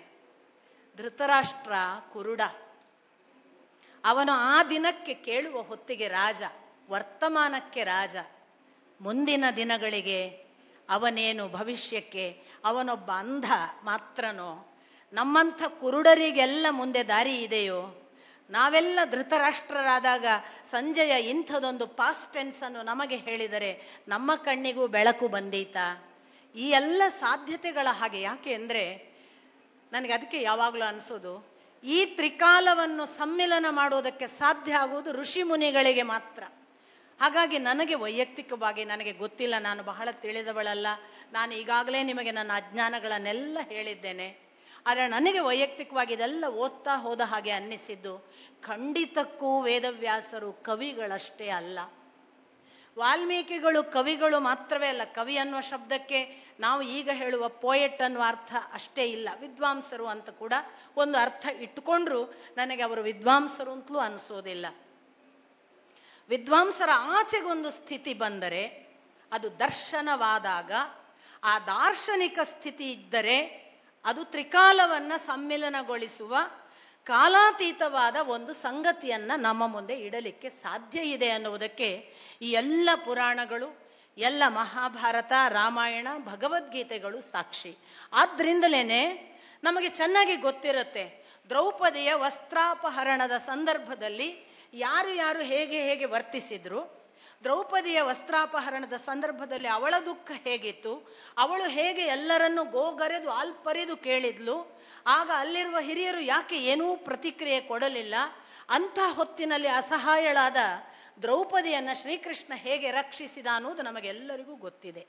ಆದರೆ ಮಹಾಭಾರತವನ್ನು, ದ್ರೌಪದಿಯ ಆ ಸಂದರ್ಭವನ್ನು ಅಥವಾ ಮಹಾಭಾರತದ ಯಾವುದೇ ಸಂದರ್ಭವನ್ನು ನಮಗೆ ಗೊತ್ತಿರುವ ಪ್ರಚಲಿತ ಕಥೆಗಳೆಲ್ಲದರ ಒಟ್ಟಿಗೆ ನಾನು ಪ್ರಸ್ತುತಪಡಿಸ್ತೇನೆ ಅಥವಾ ಯಾರೋ ಒಬ್ಬರು ವಿದ್ವಾಂಸರು ನಮಗೆ ಹೇಳ್ತಾರೆ ಅಂದಾಗ ನಾವು ಇದೀಗ ನಡೆಯುತ್ತಿದೆ, ಈಗ ದ್ರೌಪದಿಯನ್ನು ಎಳ್ಕೊಂಡು ಬರ್ತಾನೆ, ಈಗ ಏನಾಗ್ತದೋ ಏನೋ, ದ್ರೌಪದಿಗೆ ಹೇಗಾಗ್ತದೋ ಏನೋ ಅನ್ನುವ ಭಾವದಿಂದ ನಾವೆಲ್ಲ ನೋಡ್ತೇವಲ್ಲ, ಅದಕ್ಕೆ ನಾನು ಭಾವಿಸೋದು ಇದು ತ್ರಿಕಾಲ ಅತೀತವಾದದ್ದು ವರ್ತಮಾನವಾಗಿ ಬಿಡುತ್ತೆ. ನಮ್ಮ ವರ್ತಮಾನ ಆಗುತ್ತೆ, ನಮಗೆ ಗೊತ್ತೇ ಇಲ್ಲದೆ ನಮಗೆ ಅದು ಹಳೆಯ ಆಗಿ ಹೋದ ದ್ರೌಪದಿಯ ಕತೆ ಆಗೋದಿಲ್ಲ. ಹಳೆಯ ಆಗಿ ಹೋದ ಯಾವುದೋ ಒಂದು ಹೆಣ್ಣು ಮಗಳ ಇತಿಹಾಸವಾಗುವುದಿಲ್ಲ. ನಮ್ಮ ಸುತ್ತಮುತ್ತ ನಮ್ಮ ಮನೆಯ ಯಾವುದೇ ಹೆಣ್ಮಗಳನ್ನು ಈಗ ತೊಂದರೆ ಮಾಡ್ತಿದ್ದಾರೆ, ಅಲ್ಲಿ ಯಾರೂ ರಕ್ಷಿಸುವವರು ಇಲ್ವಾ ಅನ್ನುವ ಭಾವವನ್ನು ನಮ್ಮಲ್ಲಿ ಕೂಡ ಎಬ್ಬಿಸ್ತದಲ್ಲ, ಅದು ಅದರ ವರ್ತಮಾನ ಸ್ಥಿತಿ ಇವತ್ತಿಗೂ ಇದೆ ಅನ್ನುವುದಕ್ಕೆ ಸಾಕ್ಷಿ. ಇದೊಂದು ಘಟನೆ ಅಲ್ಲ. ನೀವು ಯಾವುದೇ ರಾಮಾಯಣದಲ್ಲಿ ಸೀತೆ ಅಪಹರಣ ಆದಾಗ ನಮಗೆ ಗೊತ್ತಿಲ್ವಾ, ಮಾಯಾಜಿಂಕೆ ಬಂದರೆ ಏನಾಗುತ್ತೆ, ಆ ಮಾಯಾಜಿಂಕೆ ಹತವಾದ ನಂತರ ಸೀತೆಯನ್ನು ರಾವಣ ಹೇಗೆ ಅಪಹರಿಸಿದ ನಂತರ ಅವಳಲ್ಲಿ ಅನುಭವಿಸಿದ ಸಂಕಟಗಳೇನು, ಇಷ್ಟೆಲ್ಲ ಸಂಕಟಗಳಾದ ನಂತರ ಇವಳಿಗೊಂದು ಕೊನೆಗೆ ಒಳ್ಳೆಯ ಮುಕ್ತಾಯ ಇದೆ, ನಮಗೆ ಗೊತ್ತಿದೆ, ಕಥೆ ಗೊತ್ತಿದೆ. ಆದರೆ ಸೀತೆ ಅಲ್ಲಿ ದುಃಖ ಅನುಭವಿಸುವಾಗ ನಾವು ಇಲ್ಲಿ ಕಣ್ಣೀರಿಡ್ತೇವೆ. ಸೀತೆಯ ಸಂಕಟ ನಮ್ಮ ಸಂಕಟವಾಗ್ತದೆ. ಸೀತೆ ನಿನ್ನೆ ಆಗಿ ಹೋದ ರಾಮನ ಹೆಂಡತಿ ಆಗೋದಿಲ್ಲ. ಸೀತೆ ಒಬ್ಬ ರಾಕ್ಷಸನ ಕೈಯಲ್ಲಿ ಸಿಕ್ಕ ನಮ್ಮ ಮನೆಯ ಮಗಳ ಹಾಗೋ ನಮ್ಮ ತಾಯಿಯ ಹಾಗೋ ಆಗಿ ನಾವು ಕರಗ್ತೇವಲ್ಲ, ಅದು ವರ್ತಮಾನಕ್ಕೆ ತಂದಿಡುವ ತ್ರಿಕಾಲಜ್ಞಾನಿಗಳಿಗೆ ಮಾತ್ರ ಸಾಧ್ಯ ಇರುವ. ಆದ್ದರಿಂದಲೇ ಭಗವದ್ಗೀತೆ ಶ್ರೀಕೃಷ್ಣ ಅರ್ಜುನನಿಗೆ ಉಪದೇಶ ಮಾಡಿ ಅವನ ಷಂಡತನ ಅಂತ ಜನ ಹೇಡಿತನ ಅಂತ ಜನ ಭಾವಿಸುವ, ಅದು ಯಾವುದೂ ಅಲ್ಲದ ಆಂತರಂಗಿಕ ದ್ವಿಜತ್ವವನ್ನು ಉಂಟು ಮಾಡಲಿಕ್ಕೆ ಅರ್ಜುನನಲ್ಲಿ ಎಬ್ಬಿಸಿದನಲ್ಲ ಒಬ್ಬ ಹೊಸ ಮಗುವನ್ನು. ಆ ಕ್ರಿಯೆ ನಮಗೆ ಯಾಕೆ, ಅದು ಪಾಸ್ಟ್ ಟೆನ್ಸಿನ ಅರ್ಜುನನಿಗೆ ಮಾಡಿದ ಉಪದೇಶ ನಮಗೆ ಯಾಕಪ್ಪ ಅಂತ ನಾವು ಯಾಕೆ ಬಿಟ್ಟಿಲ್ಲ? ನಮಗೆ ಈಗ ನಮ್ಮನ್ನು ಎಬ್ಬಿಸುವ ಒಬ್ಬ ಅರ್ಜುನ ಏಳಬಲ್ಲ ಅನ್ನುವ ಕಾನ್ಫಿಡೆನ್ಸನ್ನು ಒಂದು ಭಗವದ್ಗೀತೆ ಯಾಕೆ ಕೊಡ್ತದೆ ಅಂದರೆ, ಅದು ಇತಿಹಾಸವೋ ಅದು ಭೂತಕಾಲದ ಒಂದು ಘಟನೆಯೋ ಆಗದಂತೆ ಅದು ವರ್ತಮಾನದ ಶಿಶುವಾಗಿ, ವರ್ತಮಾನದ ಸತ್ಯವಾಗಿ ನಮ್ಮೊಳಗೆ ಮೂಡುವ ಹಾಗೆ ಬರೆದ ದಾರ್ಶನಿಕ ಋಷಿಗಳಿದ್ದಾರಲ್ಲ ಅವರು ಕಾರಣ. ಆದ್ದರಿಂದಲೇ ಕವಿಗಳು ಸತ್ತು ಹೋಗ್ತಾರೆ. ಬಹಳ ಅಂದರೆ 100 ವರ್ಷ ಇರಬಹುದು. ಸತ್ಯದಲ್ಲಿ ಕಲಿಯುಗ ಹೇಗಿರುತ್ತೆ ಅನ್ನುವ ವರ್ಣನೆ ಇದೆ. ಆ ವರ್ಣನೆಯನ್ನು ನೋಡಿದರೆ ಇವತ್ತು ನಾವು ನೋಡುವ ಕಲಿಯುಗದ ಎಲ್ಲ ಲಕ್ಷಣಗಳು ಅಲ್ಲಿ ಹೇಗೆ ಇದೆ ಅಲ್ಲ. ಒಂದು ವೇಳೆ ಅದು ವೇದವ್ಯಾಸರು ಬರೆದದ್ದಲ್ಲ, ಅದು 5000 ವರ್ಷ ಇತಿಹಾಸದ್ದು. ಹೀಗೊಂದು ವಾದ ಇದೆ, ಅದು ಬಿಡೋಣ. ನನ್ನ ಅಪ್ಪ ಅಂತೂ ಅದು ವೇದವ್ಯಾಸರೇ ಅನ್ನುವುದನ್ನು ಖಚಿತವಾಗಿ ಹೇಳ್ತಾರೆ. ನಾನು ನನ್ನ ಅಪ್ಪನನ್ನು ಮತ್ತೆ ಸಂಶೋಧನೆ ಮಾಡೋಕ್ಕೆ ಹೋಗುವುದೂ ಇಲ್ಲ. ಯಾಕೆಂದರೆ ಒಬ್ಬರು ದೊಡ್ಡವರು ಸಂಶೋಧನೆ ಮಾಡುವಾಗ ಸಾಕಷ್ಟು ಜೀವ ಸವೆಸಿ ಒಂದು ನಿರ್ಣಯ ಹೇಳ್ತಾರೆ. ನಾನು ಆ ನಿರ್ಣಯದಲ್ಲಿ ನಂಬಿಕೆ ಇಟ್ಟುಕೊಂಡು ನನ್ನ ಮಾತನ್ನು ಹೇಳ್ತಿದ್ದೇನೆ. ಒಂದು ವೇಳೆ ಅದು ಅಲ್ಲ ಅಂತ ಭಾವಿಸಿದ್ರು 5000 ವರ್ಷಗಳ ಹಿಂದೆ ಈಗ ಆಗುವುದನ್ನು ಹೇಳ್ತಾರಲ್ಲ ಒಬ್ಬ ಮನುಷ್ಯ, ಅದು ಕೂಡ ಒಬ್ಬ ತ್ರಿಕಾಲ ಅತೀತವಾದ ಒಂದು ಜ್ಞಾನ ಸಾಧ್ಯತೆ ಇರುವ ಋಷಿಗೆ ಮಾತ್ರ ಸಾಧ್ಯ. ಅಂಥ ಸಾಧ್ಯತೆಗಳಿರುವುದರಿಂದಲೇ ಈಗ ಶ್ರೀಶರು ಹೇಳಿದ್ರಲ್ಲ, ಗರುಡ ಪುರಾಣ ನಮ್ಮ ಜೀವನಕ್ಕೆ ಸಂಬಂಧಪಡುತ್ತೆ, ಶ್ರೀಮದ್ ಭಾಗವತ ನಮಗೆ ಏನನ್ನೋ ಮಾಡುತ್ತೆ. ನಾನು ನಿಮಗೆ ಖಚಿತ ವಾಕ್ಯನಲ್ಲಿ ಎಲ್ಲರಿಗೂ ಹೇಳುವುದು, ಖಂಡಿತಕ್ಕೂ ಶ್ರೀಮದ್ ಭಾಗವತ ಏನನ್ನಾದರೂ ಮಾಡ್ತದೆ ನಿಮ್ಮ ಒಳಗೆ, ಖಂಡಿತಕ್ಕೂ. ಅದರಲ್ಲಿ ನಿಸ್ಸಂಶಯ. ನನಗಂತೂ ವೈಯಕ್ತಿಕವಾಗಿ ನಾನು ಒಬ್ಬಳ ಅನುಭವದಿಂದ ಹೇಳ್ತಿಲ್ಲ, ನಮ್ಮ ಜೊತೆಗೆ ನಾವೊಂದು 30 ಜನ ಕೂತು ಇದನ್ನು ಓದಿದ್ದೇವೆ ಕಳೆದ 3 ವರ್ಷಗಳಲ್ಲಿ 3 ಬಾರಿ. ಆ 30 ಜನರಲ್ಲಿ ಆಗಿರುವ ಪರಿವರ್ತನೆಯನ್ನು ಗಮನದಲ್ಲಿಟ್ಟುಕೊಂಡು ನಾನು ಹೇಳೋದು, ಏನನ್ನೋ ಮಾಡ್ತದೆ, ಅದು ಏನನ್ನೋ ಮೀಟ್ತದೆ, ಅದು ಇಷ್ಟರವರೆಗೆ ಎಚ್ಚರವಾಗದ ಯಾವುದನ್ನು ಎಚ್ಚರಿಸ್ತದೆ, ಅಷ್ಟಂತೂ ಖಚಿತ. ಯಾಕೆಂದರೆ ಬಹುಶಃ ನಮಗೆ ಇಡೀ ಜೀವನದಲ್ಲಿ ಬಹಳ ಮಂದಿ ಗೊತ್ತಿದ್ದೋ ಗೊತ್ತಿಲ್ಲದೆಯೋ ಒಂದು ಕಾರಣವಿಲ್ಲದ ಭಯದ ಜೊತೆಗೆ ಬದುಕುವವರು. ನಿಷ್ಕಾರಣ ಭಯ. ನಮಗೆಲ್ಲರಿಗೂ ಒಂದು ನಿಷ್ಕಾರಣ ಭಯ ಇದೆ. ಅದು ಗಂಡಿರಲಿ, ಹೆಣ್ಣಿರಲಿ, ತಿಳಿದವರಿರಲಿ, ತಿಳಿಯದವರು ಇರಲಿ, ಎಲ್ಲರಿಗೂ ಇರುವ ಒಂದು ಭಯ ಏನು ಅಂದರೆ, ಏನೋ ಒಂದು ಭಯ ಆಗಿ ನಿದ್ದೆ ಬರೋದಿಲ್ಲ. ಯಾವುದೋ ಒಂದು ಭಯ ನಮ್ಮನ್ನು ಏಕಾಂತದಲ್ಲಿ ಒಬ್ಬರೇ ಇರುವಾಗ ಕಾಡುತ್ತೆ. ಅದು ಯಾವುದು? ನಮಗೆ ಗೊತ್ತೇ ಇಲ್ಲದ ಒಂದು ನಿಷ್ಕಾರಣ ಭಯ ಏನಿದೆಯಲ್ಲ, ಆ ನಿಷ್ಕಾರಣ ಭಯವನ್ನು ಜಿಡ್ಡು ಕೃಷ್ಣಮೂರ್ತಿ ಕಾಸ್ಲೆಸ್ ಫಿಯರ್ ಅಂತ ಪದೇ ಪದೇ ಹೇಳ್ತಾರೆ. There is a causeless fear in everybody ಅಂತ.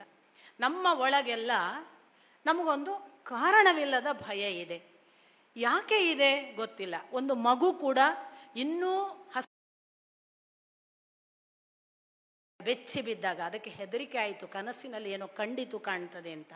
ಕನಸಿನಲ್ಲಿ ಕಂಡದ್ದು ಅರ್ಥವಾಗಿ ಬೆಚ್ಚಿ ಬೀಳುವಂತಹ ಭಯವೊಂದು ಒಳಗುಂಟಲ್ಲ.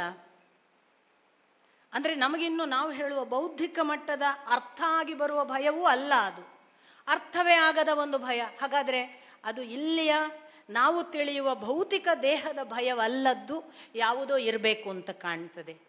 ಅಂಥ ಒಂದು ಭಯವನ್ನು ನಾವೆಲ್ಲ ನಮಗೆ ಗೊತ್ತಿದ್ದೋ ಗೊತ್ತಿಲ್ಲದೆಯೋ ಹೊತ್ತು ಬಂದಿದ್ದೇವೆ. ಸಾಕ್ಷಾತ್ ಶ್ರೀಮದ್ ಭಾಗವತವೇ ಹೇಳುವ ಪ್ರಕಾರ ಕಪಿಲ ಮುನಿ ತನ್ನ ತಾಯಿಗೆ, ದೇವಹೂತಿಗೆ ಗರ್ಭಾವಸ್ಥೆಯಲ್ಲಿ ಮಗು ಏನನ್ನೆಲ್ಲ ಅನುಭವಿಸ್ತದೆ ಅನ್ನುವ ವಿವರಣೆ ಕೊಡುವಾಗ ಕಪಿಲ ಮುನಿ ಹೇಳ್ತಾನೆ, ಅಮ್ಮ, ಮಗು ಹೊಟ್ಟೆಯಲ್ಲಿ ಇಂತಿಂಥ ದಿನ ಹೀಗೆ ಆಕಾರ ಪಡೀತದೆ. ಒಂದು ದಿನ ಅದು 7ನೆಯ ತಿಂಗಳಿನ ಹತ್ತಿರ ಬಂದಾಗ ಅದಕ್ಕೆ ಸಂಪೂರ್ಣ ಜ್ಞಾನ ಬರುತ್ತೆ. ಆ ಜ್ಞಾನದ ಕಾರಣವಾಗಿಯೇ ಅದು ಗರ ತಿರುಗಕ್ಕೆ ಶುರು ಮಾಡುತ್ತೆ. ಏನು ಜ್ಞಾನ ಅಂದರೆ, ಅದಕ್ಕೆ ಗೊತ್ತಾಗಿ ಬಿಡುತ್ತಮ್ಮ, ನಾನು ಎಲ್ಲಿಂದ ಬಂದೆ, ಏನೇನು ಆಗಿದ್ದೆ, ಏನೆಲ್ಲ ಆದವನು ಈಗ ಈ ಹೊಟ್ಟೆಯಲ್ಲಿ ಯಾಕೆ ಬಂದಿದ್ದೇನೆ, ಇನ್ನು ಮುಂದೆ ಏನಾಗಲಿಕ್ಕಿದೆ, ಎಲ್ಲವೂ ಅದಕ್ಕೆ ತಿಳಿಯುತ್ತದಮ್ಮ. ಆಗ ಅದಕ್ಕೆ ಚಡಪಡಿಕೆ ಶುರುವಾಗತ್ತೆ. ನಾನು ಇದರಿಂದ ಪಾರಾಗಬೇಕು ಅಂತ ಅದು ಒಂದೇ ಸಮನೆ ಭಗವಂತನನ್ನು ಪ್ರಾರ್ಥಿಸುತ್ತೆ. ಹಾಗೆ ಪ್ರಾರ್ಥಿಸುವಾಗ ಅದರ ವಿಲವಿಲ ಒದ್ದಾಟವೇ ಅದರ ತಿರುಗಾಟ ಅಂತ ಕಪಿಲ ಮುನಿಯ ವಿವರಣೆ. ಹಾಗಾದರೆ ಅದು ಹೋಯಿತೆಲ್ಲಿಗೆ? ಇತ್ತಲ್ಲ, 7ನೆಯ ತಿಂಗಳಲ್ಲಿತ್ತು, 8ನೆಯ ತಿಂಗಳಲ್ಲೂ ಇರುತ್ತೆ ಅನ್ನುತ್ತಾನೆ ಕಪಿಲ ಮುನಿ. 9ನೆಯ ತಿಂಗಳಿನ ಹೊತ್ತಿಗೆ ಮಗು ಒಂದು ತನ್ನ ತಾಯಿಯ ಆ ನೂಕಿಗೆ ಹೊರಗೆ ಬಂತಲ್ಲ, ಅದು ವಾಯುವಿನ ನೂಕು ಅಂತ ಕಪಿಲ ಮುನಿಯ ವಿವರಣೆ.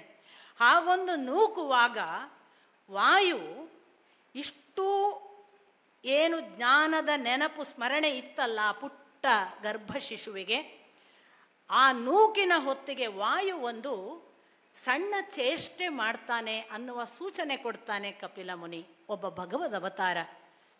ಭಾಗವತದ ಪ್ರಕಾರ 24 ಅವತಾರಗಳಲ್ಲಿ ಶ್ರೀ ಕಪಿಲ ಮುನಿಯ ಅವತಾರ ಕೂಡ ಒಂದು. ಅದು ನಿಮಗೆ ವಿವರಣಾತ್ಮಕವಾಗಿ ಮತ್ತೆ ಬರುತ್ತೆ. ಆ ಹೊತ್ತಿಗೆ ಯಾವ ಒಂದು ಮಗು ವಾಯುವಿನ ನೂಕಿಗೆ, ನಾವು ಅದನ್ನು ಹೇಳ್ತೇವಲ್ಲ, ಒದ್ದು ಬಂದಿತು, ಯಾರನ್ನು, ತಾಯಿಯನ್ನು ಒದ್ದು ಈ ನೂಕಿಗೆ ಅದು ಒದ್ದು ಬರುವಾಗ ಅಂತ ಒಂದು ಸರಿ ಉಸಿರು ಎಳೆಯುತ್ತಂತೆ ಆ ಮಗು. ಆಗ ವಾಯು ಡಿಸ್ಕನೆಕ್ಟ್ ಆಯಿತು ನೋಡಿ. ಆದಾಗ ಒಂದು ಬ್ರೇಕ್, ಕಂಟಿನ್ಯೂಟಿ ಹೋಯಿತು, ಆಗ ಕಳಚಿತು ಅನ್ನುವ ವಿವರಣೆಯನ್ನು ಕಪಿಲ ಮುನಿ ಕೊಡ್ತಾನೆ.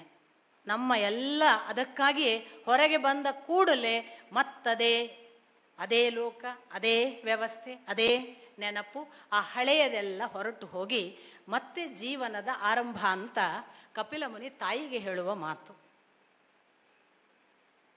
ಈ ಒಂದು ಕಳಚಿಕೊಳ್ಳುವ ಯಾವುದೋ ಒಂದು ಬ್ರೇಕ್, ಸಣ್ಣ ಉಸಿರಿನ ಒಂದು ಪಾಸ್, ಎಷ್ಟೊಂದು ಸಂಗತಿಗಳನ್ನು ಮರೆಯಿಸಿ ಮತ್ತೆ ವಿಸ್ಮರಣೆಗೆ ಹಾಕಿ ಇಲ್ಲಿರುವ ಎಲ್ಲ ಸಂಗತಿಗಳನ್ನು ಆತುಕೊಂಡು ಅಪ್ಪಿಕೊಂಡು ಕೂತರೂ ಕೂಡ ಯಾವ ಸ್ಮರಣೆಯ ಮೂಲ ಕಾರಣ ಇದೆಯಲ್ಲ, ಭಯ, ಅದನ್ನು ತಗೊಂಡೇ ಇರ್ತದೆ ಅಂತ ಕಾಣ್ತದೆ.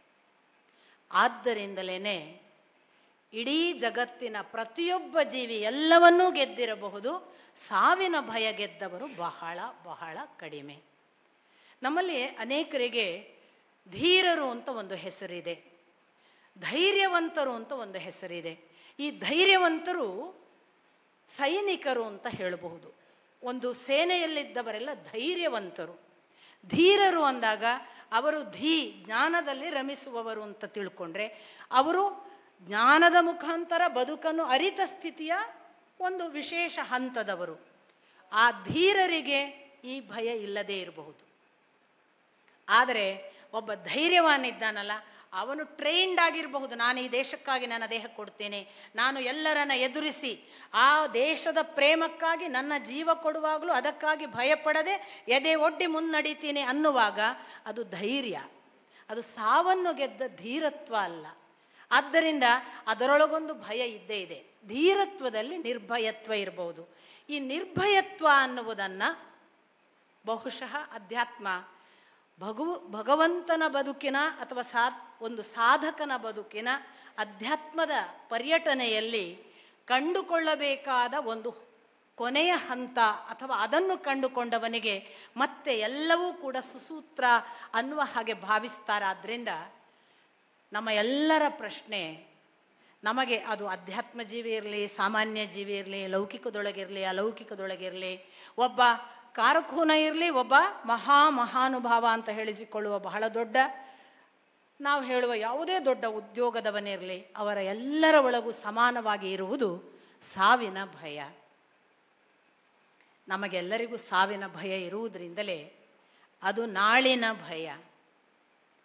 ನಿನ್ನೆ ಆಗಿ ಹೋದ ನೆನಪುಗಳು ನಮ್ಮ ಜೊತೆಗೆ ಇವೆ. ಈ ಕ್ಷಣದ ವರ್ತಮಾನವನ್ನು ಸುಂದರ ಮಾಡಿಸಿಕೊಳ್ಳುವುದಕ್ಕೆ ಸಾಧ್ಯವ ಅನ್ನುವ ಹುಡುಕಾಟದಲ್ಲಿ ನಾವು ಪ್ರತಿಯೊಬ್ಬರೂ ಇದ್ದೇವೆ. ಈ ಸ್ಥಿತಿಯಲ್ಲಿ ಈ 3 ಕಾಲವನ್ನು ನಾವೂ ಕೂಡ ನಡೆಯುವಾಗ ಶ್ರೀಮದ್ ಭಾಗವತವೋ ರಾಮಾಯಣವೋ ಮಹಾಭಾರತವೋ ಖಂಡಿತಕ್ಕೂ ಕೈ ಹಿಡಿದು ನಡೆಸ್ತದೆ ಅನ್ನುವ ಹಾಗೆ ಅದರೊಳಗೆಲ್ಲ ತ್ರಿಕಾಲದ ಎಚ್ಚರ ಮೂಡಿಸುವ ಒಂದು ತ್ರಿಕಾಲಾತೀತ ಸ್ಥಿತಿ ಇದೆಯಲ್ಲ, ಅದು ಶ್ರೀಮದ್ ಭಾಗವತದ ನಿಜ ಸೂತ್ರ ಅಂತ ನಾನು ನಂಬಿದ್ದೀನಿ. ಶ್ರೀಮದ್ ಭಾಗವತದಲ್ಲಿ ನಿಮಗೆ ಗೊತ್ತು, ಮತ್ತೆ ನೋಡಿ ಎಷ್ಟು ಆಶ್ಚರ್ಯಕಾರಕ. ಇಡೀ ಶ್ರೀಮದ್ ಭಾಗವತ ಪ್ರಾರಂಭ ಆಗೋದು ಶ್ರೀಕೃಷ್ಣ ನಿರ್ಯಾಣದ ಜೊತೆಗೆ ಮಹಾಪ್ರಸ್ಥಾನ ಮಾಡಿದ ನಂತರದಲ್ಲಿ ಇಡೀ ಭಾಗವತ ತೆರೆದುಕೊಳ್ಳುವುದು.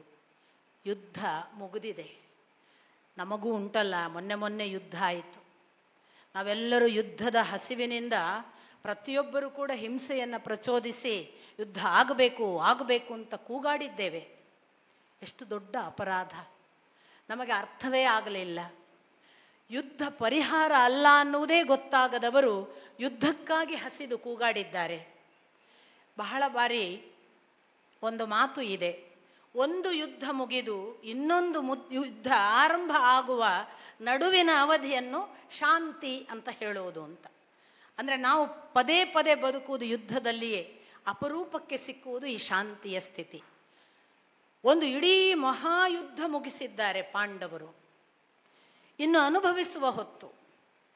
ಎಲ್ಲ ಸಿಂಹಾಸನಸ್ಥರಾಗಿ ಅತ್ತ ಭೀಷ್ಮರೂ ಕೂಡ ತನ್ನ ಪುಣ್ಯವನ್ನು ಕೊಂಡಾಡ್ತಿದ್ದಾರೆ. ಭೀಷ್ಮ ಶರಶಯ್ಯೆಯಲ್ಲಿ ಇಚ್ಛಾಮರಣಿಯಾಗಿ ಒಂದೇ ಸಮನೆ ಹಂಬಲಿಸಿದ್ದ ಅಂತ ಕಾಣಿಸುತ್ತೆ.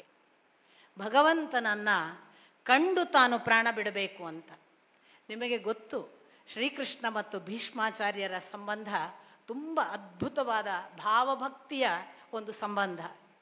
ಅಂಥ ಭೀಷ್ಮಾಚಾರ್ಯರಿಗೆ ತನ್ನ ದರ್ಶನ ಕೊಟ್ಟು ಪಾಂಡವಾದಿಗಳನ್ನು ಜ್ಞಾನ ಪರಂಪರೆ ಒಂದು ನಾಶವಾಗ್ತದೆ, ಆ ನಾಶವಾಗದ ಹಾಗೆ ಅದನ್ನು ನೀವು ಸಂಗ್ರಹಿಸಿ ಅಂತ ಸಾಕ್ಷಾತ್ ಶ್ರೀಕೃಷ್ಣನೇ ಪಾಂಡವರನ್ನು ಕರ್ಕೊಂಡು ಹೋಗಿ ಭೀಷ್ಮಾಚಾರ್ಯರ ಮುಂದೆ ನಿಲ್ಲಿಸಿ ಸಕಲ ಜ್ಞಾನ ಸಂಪತ್ತಿನ ಧಾರೆಯನ್ನು ಭೀಷ್ಮಾಚಾರ್ಯರಿಂದ ಪಡೆದ ಪಾಂಡವರು ಅವರ ಮುಂದೆ ಶ್ರೀಕೃಷ್ಣನನ್ನು ಕೊಂಡಾಡುವ ಭಾಗ ಶ್ರೀಮದ್ ಭಾಗವತದಲ್ಲಿ ಭೀಷ್ಮಾಚಾರ್ಯರು ತುಂಬ ತುಂಬ ಧನ್ಯತೆಯಿಂದ ಹೇಳ್ತಾರೆ. ಅವನೆಂಥ ಕರುಣಾಮಯಿ, ತಾನೆಂದೂ ಶಸ್ತ್ರ ಎತ್ತುವುದಿಲ್ಲ ಎಂದು ಪಣ ತೊಟ್ಟವ, ಅದನ್ನು ಪ್ರತಿಜ್ಞೆ ಮಾಡಿ ನಡೆಸಿದವ. ನಾನು ಒಬ್ಬ ಭಕ್ತನಾಗಿ ಅವನು ಶಸ್ತ್ರ ಎತ್ತಿಯೇ ಎತ್ತುವಂತೆ ಮಾಡುತ್ತೇನೆ ಎನ್ನುವ ನನ್ನ ಪ್ರತಿಜ್ಞೆಯನ್ನು ತಾನು, ಭಕ್ತನ ಪ್ರತಿಜ್ಞೆ ಸುಳ್ಳಾಗಬಾರದು ಅನ್ನುವ ಏಕಮಾತ್ರ ಕಾರಣಕ್ಕೆ ತಾನೂ ನನ್ನ ಮೇಲೆ ಚಕ್ರಪ್ರಯೋಗ ಮಾಡುವ ಹಾಗೆ ಬಂದು ಬಿಟ್ಟನಲ್ಲ. ಭಕ್ತನ ಮೇಲೆ ಎಂಥ ಕಾರುಣ್ಯ, ಅಂತ ಭೀಷ್ಮಾಚಾರ್ಯರು ನೆನೆಯುತ್ತಾರೆ ಶ್ರೀಕೃಷ್ಣನನ್ನು. ಅಂಥ ಶ್ರೀಕೃಷ್ಣ ತನಗೆ ಭೀಷ್ಮಾಚಾರ್ಯರು ತಾನು ಏನೆಲ್ಲ ಆ ಭಗವಂತನಿಂದ ಪಡೆದೆ ಮತ್ತು ಅವನ ಗುಣಗಾನಗಳನ್ನೆಲ್ಲ ಮಾಡಿ ಇಚ್ಛಾಮರಣದ ಮೂಲಕ ತಾನು ಹೊರಟು ಹೋದ ಮೇಲೆ ಶ್ರೀಕೃಷ್ಣ ಮತ್ತೆ ಇವರ ಜೊತೆಗೆ ಒಂದಿಷ್ಟು ಕಾಲ ಇದ್ದು, ಪಾಂಡವರ ಜೊತೆಗಿದ್ದು ತಾನು ದ್ವಾರಕೆಗೆ ಪ್ರಯಾಣ ಹೊರಡುತ್ತಾನೆ ಅನ್ನುವ ಹೊತ್ತಿಗೆ ಒಂದು ಘಟನೆ ನಡೆದು ಬಿಡುತ್ತದೆ. ಅದು ದ್ವಾರಕೆಗೆ ಹೊರಟ ಶ್ರೀಕೃಷ್ಣನ ವೈಭವದಿಂದ ಎಲ್ಲರೂ ಕಳಿಸುವ ಮೆರವಣಿಗೆಯ ಮಧ್ಯೆ ಓಡಿ ಬರುವ ಉತ್ತರೆಯ ಅಪಲಾಪ. ಏನು ಅವಳು ಕೂಗಿಕೊಂಡು ಬಂದ್ಲು ಅಂತಂದರೆ, ನನ್ನ ಹಿಂದೆ ಯಾವುದೋ ಒಂದು ನನ್ನನ್ನು ಅಟ್ಟಿಸಿಕೊಂಡು ಬರುತ್ತಿದೆ, ನಾನು ಸತ್ತರೂ ತೊಂದರೆ ಇಲ್ಲ, ನನ್ನ ಗರ್ಭದಲ್ಲಿರುವ ಶಿಶುವನ್ನು ಕಾಪಾಡುವಂತ. ಹಾಗೆ ಆ ಗರ್ಭದಲ್ಲಿರುವ ಶಿಶುವನ್ನು ಕಾಪಾಡು ಅಂತ ಕೂಗಿಕೊಳ್ಳುವಾಗ ಅಭಿಮನ್ಯುವಿನ ಪುತ್ರನನ್ನು ತನ್ನ ಗರ್ಭದಲ್ಲಿ ಧರಿಸಿದ ಉತ್ತರೆಯ ದುಃಖ ಕೃಷ್ಣನ ಮುಂದೆ ಪ್ರಸ್ತುತವಾಗ್ತದೆ. ಕೃಷ್ಣ ಆ ಸಂದರ್ಭದಲ್ಲಿ ಅರ್ಥ ಮಾಡಿಕೊಂಡದ್ದು ಅಶ್ವತ್ಥಾಮನ ಕೋಪ.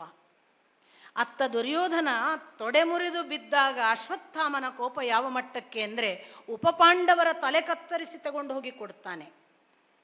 ಸಮಾಧಾನ ಆಗುವುದಿಲ್ಲ ಅಶ್ವತ್ಥಾಮನಿಗೆ. ಅವನಿಗೆ ಇನ್ನೊಂದು ಯಾವುದೂ ಉಳಿಬಾರದು, ಇಡೀ ವಂಶ ನಿರ್ವಂಶ ಮಾಡಬೇಕು ಅನ್ನುವ ಹಠ. ಅವ ಬಂದದ್ದು ಈ ಉತ್ತರೆಯ ಗರ್ಭದ ಮೇಲೆ ಕಣ್ಣಿಟ್ಟು ತನ್ನ ಬ್ರಹ್ಮಾಸ್ತ್ರವನ್ನು ಪ್ರಯೋಗಿಸಿ ಆ ಉತ್ತರೆಯ ಗರ್ಭವನ್ನು ಇಲ್ಲವಾಗಿಸಬೇಕು ಅಂತ ಬಂದನಲ್ಲ. ಅಂಥ ಹೊತ್ತಿನಲ್ಲಿ ಶ್ರೀಕೃಷ್ಣ ಒಂದು ಮಾತು ಹೇಳ್ತಾನೆ. ನಾನು ನಡೆದ ಜೀವನದ ಅಷ್ಟೂ ದಿನಗಳು ಅದು ಬ್ರಹ್ಮಚರ್ಯದಿಂದ ನಡೆದದ್ದು ಹೌದು, ಆದರೆ ಈ ಉತ್ತರೆಯ ಗರ್ಭದ ಖಚಿತವಾಗ್ತದೆ. ಇನ್ನೊಂದು, ಅದು ಇವನ ರಕ್ಷಣೆಯಿಂದ ಆ ವಂಶ ಉಳಿಯಿತು ಅಂತ. ಎರಡನ್ನ ಮಾಡಿ ಆ ಶ್ರೀಕೃಷ್ಣನ ಕಾರುಣ್ಯದಿಂದ, ಹೇಗೆ ಕಾರುಣ್ಯ, ಬ್ರಹ್ಮಾಸ್ತ್ರ ಇಡೀ ಒಮ್ಮೆ ಬಂತು ಅಂದರೆ ಸುಟ್ಟು ಬೂದಿ ಮಾಡಬಹುದಾದ ಆ ಬ್ರಹ್ಮಾಸ್ತ್ರ ಬರುವಾಗ ಮಾಯಾ ಕವಚದ ಹಾಗೆ ತಾನು ಹೋಗಿ ಸೇರಿಕೊಂಡನ ಒಳಗಿನ ಮಗುವನ್ನ ತನ್ನ ಮಾಯಾ ಕವಚದಿಂದ ರಕ್ಷಿಸಿದ ಅಂತ. ಹಾಗೆ ರಕ್ಷಿಸುವ ಹೊತ್ತಿಗೆ ಆ ಪುಟ್ಟ ಮಗುವಿಗೆ ಅದು ಅರಿವಾಗಿತ್ತು, ನನ್ನನ್ನು ಯಾರೋ ರಕ್ಷಿಸ್ತಿದ್ದಾರೆ, ನನ್ನನ್ನು ಯಾರೋ ಕಾಪಾಡುವ ಒಂದು ಬೆಳಕಾಗಿ ಕಾಣ್ತಿದ್ದಾರೆ ಅಂತ ಅನುಭವಿಸಿತು. ಯಾವುದೋ ಪುಣ್ಯ. ಹಾಗೊಂದು ಅನುಭವಿಸಿದ ಮಗು ತನ್ನ ನಿತ್ಯದ ಆ ಅಮ್ಮನ ನೂಕಿಗೆ ಬಂತಲ್ಲ, ಬಂದಾಗಲೂ ಆ ಸ್ಮರಣೆ ಇತ್ತು ಅನ್ನುವ ಹಾಗೆ ಆ ಪುಟ್ಟ ಮಗು, ಆ ಬೆಳಕು ಎಲ್ಲಿ ಹೋಯಿತು? ನಾನು ಕಂಡ ಆ ದೊಡ್ಡದೊಂದು ಯಾವುದೋ ಇಡೀ ಪಾಂಡವರ ವಂಶದ ಮುಂದುವರಿಸುವ ಕುಡಿಗೆ ಅವನಿಗೆ ಆ ಹೆಸರು ಅಂತ. ಇನ್ನು ಕ್ಷಯಿಸುವುದನ್ನು ನಿಲ್ಲಿಸಿದವ ಅನ್ನುವ ಕಾರಣಕ್ಕೂ ಅವನಿಗೆ ಆ ಹೆಸರು ಅಂತ ಒಂದು ವಿವರಣೆ. ಅಷ್ಟು ಮಾತ್ರ ಅಲ್ಲ, ಅವನ ಜಾತಕವನ್ನು ಆ ಕ್ಷಣಕ್ಕೆ ಹುಟ್ಟಿದಾಗ ಬರೀತಾರಲ್ಲ ಅಲ್ಲಿಯ ಆಸ್ಥಾನದಲ್ಲಿ, ಅವರು ಬರೆದರಂತೆ ಇವನು ಬಹಳ ಒಳ್ಳೆಯ ಹೆಸರು ತರುವ ರಾಜ್ಯನಾಗುತ್ತಾನೆ, ಆ ರಾಜ ಸಾಮ್ರಾಜ್ಯವನ್ನು ಇನ್ನಿಲ್ಲದಂತೆ ಅದ್ಭುತವಾಗಿ ಆಳುತ್ತಾನೆ, ಆದರೆ ಇವನಿಗೆ ಕೊನೆಗೆ ಒಂದು ದಿನ ಒಂದು ತಕ್ಷಕ ಅನ್ನುವ ಹಾವಿನಿಂದ ಸಾವಿನ ಭಯವಿದೆ ಅಂತ. ಹಾಗೊಂದು ತಕ್ಷಕ ಅನ್ನುವ ಹಾವು ತನ್ನನ್ನು ಕೊಲ್ಲುತ್ತೆ ಅನ್ನುವ ಭಯಕ್ಕೆ ಅಲ್ಲಲ್ಲಿ ಪರೀಕ್ಷಿಸ್ತಲೇ ಹೋಗ್ತಿದ್ದನಂತೆ, ಅದಕ್ಕೂ ಪರೀಕ್ಷಿತ ಅಂತಾರೆ ಅಂತ ಇನ್ನು ಕೆಲವರ ವಿವರಣೆ. ಎಲ್ಲಕ್ಕಿಂತ ಚೆನ್ನಾದ ಹೆಸರು, ಅವನ ಮೂಲ ಹೆಸರು ವಿಷ್ಣು ರಾತ. ರಾತ ಅಂದರೆ ರಕ್ಷಿಸಿದವ, ಯಾರು ವಿಷ್ಣುವಿನಿಂದ ರಕ್ಷಿಸಲ್ಪಟ್ಟವ ಅಂತ ರಾತ ಅಂದರೆ. ಇವನು ಸತ್ತು ಹೋಗ್ತಿದ್ದ, ಆದರೆ ಭಗವಂತನ ಕೃಪೆಯಿಂದ ರಕ್ಷಣೆಗೆ ಒಳಗಾದ. ಇಂಥ ಪರೀಕ್ಷಿತ ಅಂತಿಂಥ ರಾಜನಲ್ಲ ಅನ್ನುವ ಹೆಸರು ಪಡೆದದ್ದು ಎಂಥ ಸಂದರ್ಭದಲ್ಲಿ ಅಂತ ನೋಡಿದರೆ ಅದೇನು ಹೂವಿನ ಹಾಸಿಗೆ ಅಲ್ಲ, ಅದು ಅತ್ಯಂತ ಸಂತೋಷದ ಸಿಂಹಾಸನದ ಪಟ್ಟಾಭಿಷೇಕವೂ ಅಲ್ಲ. ಎಂಥ ಸಂದರ್ಭ ಅಂದರೆ ನಮಗೆ ಗೊತ್ತು, ಪಾಂಡವರು ಅಂದರೆ ಶ್ರೀಕೃಷ್ಣ, ಶ್ರೀಕೃಷ್ಣ ಅಂದರೆ ಪಾಂಡವರು, ಒಬ್ಬರು ಇನ್ನೊಬ್ಬರನ್ನು ಬಿಟ್ಟಿಲ್ಲ ಅನ್ನುವ ಹಾಗೆ ಅನ್ಯೋನ್ಯ. ಎಲ್ಲಿ ಪ್ರಾರಂಭವಾದದ್ದು ಅಂತ ಕೇಳಿದರೆ, ಯಾವಾಗ ದ್ರೌಪದಿಯ ಸ್ವಯಂವರ ಘೋಷಿತವಾಯಿತಲ್ಲ, ಅಲ್ಲಿ ಕೃಷ್ಣ ಹೋಗಿ ಸಭಾಂಗಣದಲ್ಲಿ ಕುಳಿತ. ನಾನು ಯಾವಾಗಲೂ ಭಾವಿಸೋದು. ಕೃಷ್ಣ ನಂಗೆ ವೈಯಕ್ತಿಕವಾಗಿ ಓದಿದಾಗ ಅನಿಸಿದ್ದು, ಕೃಷ್ಣ ವಾಸ್ತವಿಕ ಅರ್ಜುನನನ್ನು ಚೂಸ್ ಮಾಡಿದ್ದು. ಅರ್ಜುನ ಕೃಷ್ಣನನ್ನ ಗುರು ಅಂತ ಹೋದದ್ದಲ್ಲ. ಇನ್ಫ್ಯಾಕ್ಟ್ ಅರ್ಜುನನಿಗೆ ಗೊತ್ತೇ ಇಲ್ಲ ಇವ ನನ್ನ ಗುರು ಅಂತ. ಅವ ಯಾವತ್ತು ಹೇಳೋದು, ಇಡೀ ಮಹಾಭಾರತವನ್ನು ನಾವು ಗಮನಿಸಿದರೆ ಅವನು ಹುಟ್ಟಿನಿಂದ, ಅವನ ದ್ರೌಪದಿ ಸ್ವಯಂವರದ ಸಂದರ್ಭದಿಂದ ಅವನು ಯುದ್ಧ ಸಂದರ್ಭದವರೆಗೆ ಕೃಷ್ಣನ ಜೊತೆಗೆ ಸಿಕ್ಕಾಪಟ್ಟೆ ಓಡಾಡಿದ್ದಾನೆ. ಎಲ್ಲಿಯೂ ಕೂಡ ಅವನು ನಾನು ನಿನ್ನ ಶಿಷ್ಯ ಅಂದ ಒಂದೇ ಒಂದು ಉದಾಹರಣೆ ಇಲ್ಲ. ಅವನೇ ಹೇಳ್ಕೊಳ್ತಾನೆ, ಹೇ ಯಾದವ, ಹೇ ಸಖೇತಿ, ಹೇ ಕೃಷ್ಣ ಅಂತಲೇ ಕರೆದಿದ್ದೀನಿ ನಾನು ಅಂತ ಭಗವದ್ಗೀತೆಯಲ್ಲಿ ಪರಿತಪಿಸ್ತಾನೆ ವಿಶ್ವರೂಪ ನೋಡಿದ ಬಳಿಕ. ಹಾಗಾದ್ರೆ ಅರ್ಜುನ ಯಾವಾಗ ಶಿಷ್ಯನಾದ ಅಂತ ನಮಗೆ ಬಹಳ ಜನರಿಗೆ ಹೊಸ ಮುಖ. ನಾವೆಲ್ಲ ಗುರುವನ್ನು ಹುಡುಕಿಕೊಂಡು ಹೋಗುವ ಪರಂಪರೆಯವರು. ನಮಗೆಲ್ಲ ಗುರು ನಮ್ಮ ಹುಡುಕಾಟಕ್ಕೆ ಸಿಗ್ತಾರೆ, ಅವರು ಗುರುಗಳಾಗ್ತಾರೆ, ನಾವು ನಮ್ಮನ್ನು ಅರ್ಪಿಸಿಕೊಂಡ್ರೆ ಅವರು ನಮ್ಮನ್ನು ಶಿಷ್ಯ ಅಂತ ಸ್ವೀಕರಿಸ್ತಾರೆ, ನಮಗೆ ದೀಕ್ಷೆ ಕೊಡ್ತಾರೆ. ಈ ಥರದ ಆರ್ಭಟದಲ್ಲಿ ಇವತ್ತಿನ ಜಗತ್ತು ಇದೆ. ಆದರೆ ಅದು ನಿಜವಾದ ಒಳ್ಳೆಯ ಪರಂಪರೆ ಅಲ್ಲ ಅಂತ ನನ್ನ ವೈಯಕ್ತಿಕ ನಂಬಿಕೆ. ನಾನು ತಪ್ಪಿರಬಹುದು. ಅರ್ಜುನನ ಜೊತೆಗೆ ಮತ್ತೆ ಬೇರೆ ಬೇರೆ ಭಾವದಿಂದ ಶಿಷ್ಯ ಗುರುಗಳಾದದ್ದುಂಟು. ಈಗ ಉದಾಹರಣೆಗೆ ಪ್ರಹ್ಲಾದನೆ ಹೇಳುವ ನವವಿಧ ಭಕ್ತಿಯಲ್ಲಿ ಪಾದಸೇವನೆಯಿಂದ, ದಾಸನ ಭಾವದಿಂದ, ಅಥವಾ ಅರ್ಚನೆಯಿಂದ, ಸ್ಮರಣೆಯಿಂದ, ಶ್ರವಣದಿಂದ, ಕೀರ್ತನೆಯಿಂದ, ಅಥವಾ ನಮಸ್ಕಾರ ಮಾಡುವ ವಂದನೆಯಿಂದ, ಈ ಥರದ ಬೇರೆ ಬೇರೆ ಆತ್ಮನಿವೇದನೆಯಿಂದ ಎಲ್ಲ ಭಕ್ತಿಯ ಸಾಧ್ಯತೆಗಳಲ್ಲಿ ಶಿಷ್ಯರಾಗ್ಬೋದು. ಸಖನಾಗಿ ಒಬ್ಬ ಗೆಳೆಯನ ಹಾಗೆ ಗುರುವಿನ ಜೊತೆಗಿದ್ದು ಆ ಗುರುವು ಈ ಗೆಳೆಯನಂತೆ ಸಲಿಗೆಯಲ್ಲಿದ್ದ ಹುಡುಗನನ್ನು ಯಾವ ಮಟ್ಟಕ್ಕೆ ಪರಿವರ್ತಿಸಬಹುದು ಅನ್ನೋದಕ್ಕೆ ಏಕಮಾತ್ರ ಉದಾಹರಣೆ ಕೃಷ್ಣಾರ್ಜುನರು. ನಮ್ಮಲ್ಲೆಲ್ಲ ಸಖೀಭಾವ ಗೋಪಿಕೆಯರಲ್ಲೂ ಉಂಟು, ಗೋಪಾಲಕರಲ್ಲೂ ಉಂಟು. ಆದರೆ ಅದು ಸಖೀಭಾವ, ಗೆಳೆತನದ ಭಾವ ಮಾತ್ರವೇ ಹೊರತು ಗುರು ಶಿಷ್ಯ ಭಾವದ ಉದ್ಧಾರಕ್ಕೆ ಬರುವ ಅಂತೆವಾಸಿಯ ಸ್ಥಿತಿ ಅಲ್ಲ ಅಂತ ನಾನು ಅಷ್ಟೇ ನನ್ನ ಡಿಫರೆನ್ಸನ್ನು ನಾನು ಹೇಳ್ತಾ ಇರೋದು. ಆ ಅಂತೆವಾಸಿಯ ಸ್ಥಿತಿಯಲ್ಲಿ ಗೆಳೆಯನ ಹಾಗೆ ಭಾವಿಸಿ ಕೃಷ್ಣ ಅರ್ಜುನನನ್ನು ಉದ್ಧಾರ ಮಾಡಬೇಕು ಅಂತ ಎಲ್ಲಿ ತೀರ್ಮಾನ ಮಾಡಿದ್ದ ಅಂದರೆ ಆ ಸ್ವಯಂವರದ ಹೊತ್ತಿಗೆ. ಇಲ್ಲದ್ರೆ ಅಲ್ಲಿ ಬಂದು ಕೂತು ಏನು ಕೆಲಸ? ಕೃಷ್ಣ ಪದೇ ಪದೇ ಬಲರಾಮನ ಹತ್ರ ಹೇಳ್ತಾನೆ, ಅಲ್ಲಿ ಕಾಣ್ತಾರಲ್ಲ 5 ಜನ, ಅದರಲ್ಲಿ ಅಲ್ಲಿದ್ದಾನೆ ನೋಡು, ಅವನ ಅರ್ಜುನ. ಕೃಷ್ಣ ಅನ್ನೋದು ಖಚಿತ ಹೌದಾದರೆ ಅವನ ಅರ್ಜುನ ಅನ್ನೋದನ್ನು ಖಚಿತ ಮಾಡ್ಕೊ. ಯಾಕೆಂದ್ರೆ ಅವರು ವಟುವಿನ ವೇಷದಲ್ಲಿದ್ದಾರೆ, ಬ್ರಾಹ್ಮಣರ. ಯಾಕೆ ಮತ್ತೆ ಅರ್ಜುನನನ್ನು ತೋರಿಸ್ತಾನೆ? ಅಲ್ಲಿಂದ ಕೃಷ್ಣ ಅರ್ಜುನನನ್ನು ಆಯ್ಕೆ ಮಾಡಿಯಾಗಿತ್ತು. ಅದು ನಿಮಗೆ ಮುಂದೆ ಥ್ರೂಔಟ್ ಗೊತ್ತಾಗುತ್ತೆ. ಮಹಾಭಾರತದ ಬೇರೆ ಬೇರೆ ಸಂದರ್ಭಗಳಲ್ಲಿ ಗೊತ್ತಾಗುತ್ತೆ. ಶ್ರೀಮದ್ ಭಾಗವತದಲ್ಲಂತೂ ದ್ವಾರಕೆಯಿಂದ ಕೃಷ್ಣ ಹೊರಟ ಅಂತಂದರೆ ಹೊರಡುವಾಗ ನಾನಿನ್ನು ಅರ್ಜುನನ ಹತ್ರ ಹೋಗ್ತೀನಿ, ನನಗೀಗ ಅರ್ಜುನ ಸಿಗ್ತಾನೆ, ನಾನು ಅವ್ರ ಜೊತೆಗೆ ಏಕಾಂತದಲ್ಲಿ ಕಳಿಬೇಕು, ನಾನು ಅವನ ಜೊತೆಗೆ ಮಾತಾಡಬೇಕು, ನಾನು ಮತ್ತು ಅವನೇ ಸುಮಾರು ಹೊತ್ತು ನಮ್ಮ ಏಕಾಂತದಲ್ಲಿ ಕೂತು ನಮ್ಮ ದಿನವನ್ನು ನಮ್ಮದಾಗಿಸಿಕೊಳ್ಬೇಕು. ಈ ಥರದ ಮಾತುಗಳು ಥ್ರೂಔಟ್ ಕೃಷ್ಣ ನೆನೀತಾನೆ, ಅರ್ಜುನ ಇಲ್ಲ.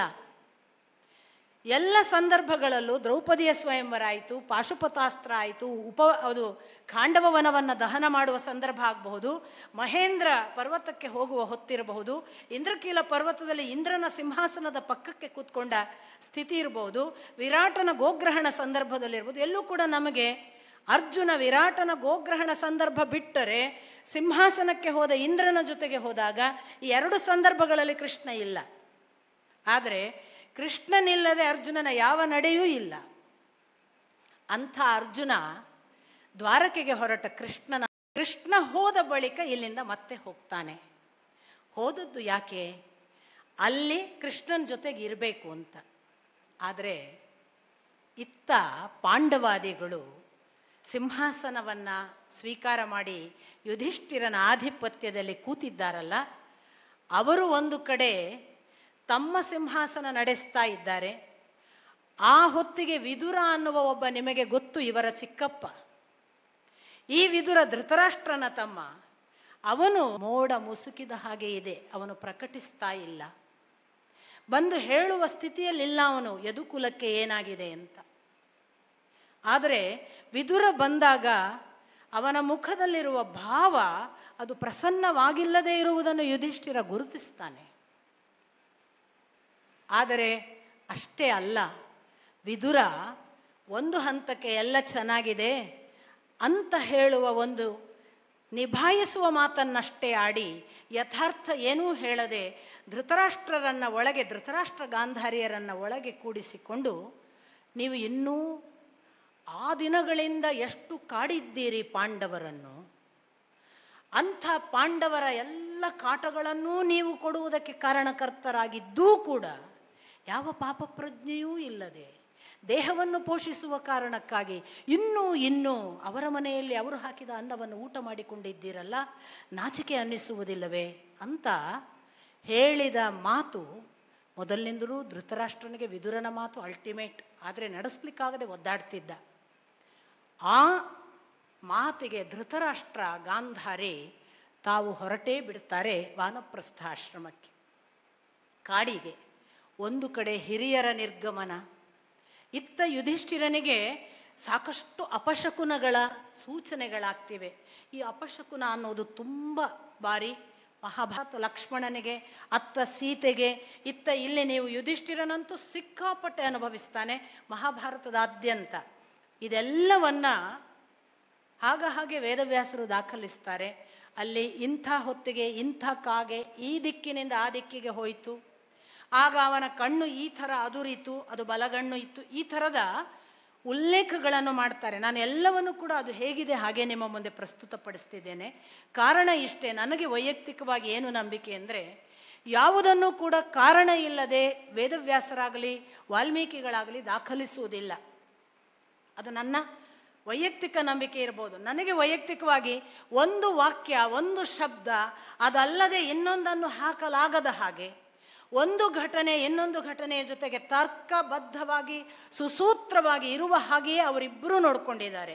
ನಾವು ಕಾರ್ಬಾರ್ ಮಾಡುವುದು ನನಗೆ ಗೊತ್ತಿಲ್ಲ. ವೈಯಕ್ತಿಕವಾಗಿ ನಾವು ಕಾರ್ಬಾರ್ ಮಾಡಿ ಅದು ಹಾಗಲ್ಲ ಅಂತ ಹೇಳುವುದು ತಪ್ಪಾಗ್ತದೋ ಏನೋ. ಹಾಗಾದರೆ ಏನು ಕಾರಣ ಅಂತ ಶೋಧಿಸಬಹುದೇ ಏನೋ. ನಂಗೆ ಅನಿಸಿದ್ದು, ಯಾರು ತನ್ನನ್ನು ತನ್ನ ಅಳತೆಯ ಆಚೆಗೆ ಭಗವಂತನಿಗೆ ಅರ್ಪಿಸಿಕೊಳ್ತಾನಲ್ಲ, ನನ್ನ ಜಾತಕದಲ್ಲಿ ಏನಾದ್ರು ದೋಷ ಇದೆಯಾ ನೋಡಿ ಅಂತೀವಿ, ಅಥವಾ ಮಿತ್ರನ ಹತ್ರ ಹೇಳ್ಕೋತೀವಿ, ಅಥವಾ ಇನ್ನೊಂದು ಯಾರೋ ನಮ್ಮಕ್ಕಿಂತ ದೊಡ್ಡವರನ್ನು ನಂಬ್ತೀವಿ. ನಮಗೆ ಎಲ್ಲರಿಗೂ ಕೂಡ ನಮ್ಮ ಯಾವುದೋ ಭಯಕ್ಕೆ, ದುಃಖಕ್ಕೆ ಮತ್ತು ಯಾವುದೋ ಮುಂದೆ ಆಗುವ ಕೆಟ್ಟ ಸೂಚನೆಗಳಿಗೆ ನಾವು ಯಾರನ್ನು ಅವಲಂಬಿಸ್ತೇವೆ. ಹಾಗಾಗಿ ನಮ್ಮ ಸೂಚನೆಗಳು ನಮಗೆ ಅಲ್ಲಿಯೇ ಡಿಸ್ಪರ್ಸ್ ಆಗಿ ಹೋಗ್ತವೆ ಅಂತ ಕಾಣ್ತದೆ. ಯಾರು ಇದನ್ನು ಯಾರ ಜೊತೆಗೂ ಹಂಚಿಕೊಳ್ಳದೆ, ಯಾವ ಒಬ್ಬ ಪರಿಹಾರ ಸೂಚಿಸುವವನನ್ನೂ ಕೇಳದೆ ಸಂಪೂರ್ಣ ಭಗವಂತನಿಗೆ ಶರಣಾಗ್ತಾನಲ್ಲ, ಪರೋಕ್ಷ ಪ್ರಿಯ ಇವ ಹಿ ದೇವಾಹ. ಭಗವಂತ ನೇರ ಬರಲಾರ, ಅವನು ಸೂಚನೆ ಕೊಡಬೇಕು. ಬಹುಶಃ ಹಾಗಾಗಿ ಯುಧಿಷ್ಠಿರನಂತವರಿಗೆ ಸೂಚನೆ ಆಗ್ತದೆ ಅಂತ ಕಾಣ್ತದೆ. ಸೂಚನೆ ಆಗ್ತದೆ ಯಾಕೆ?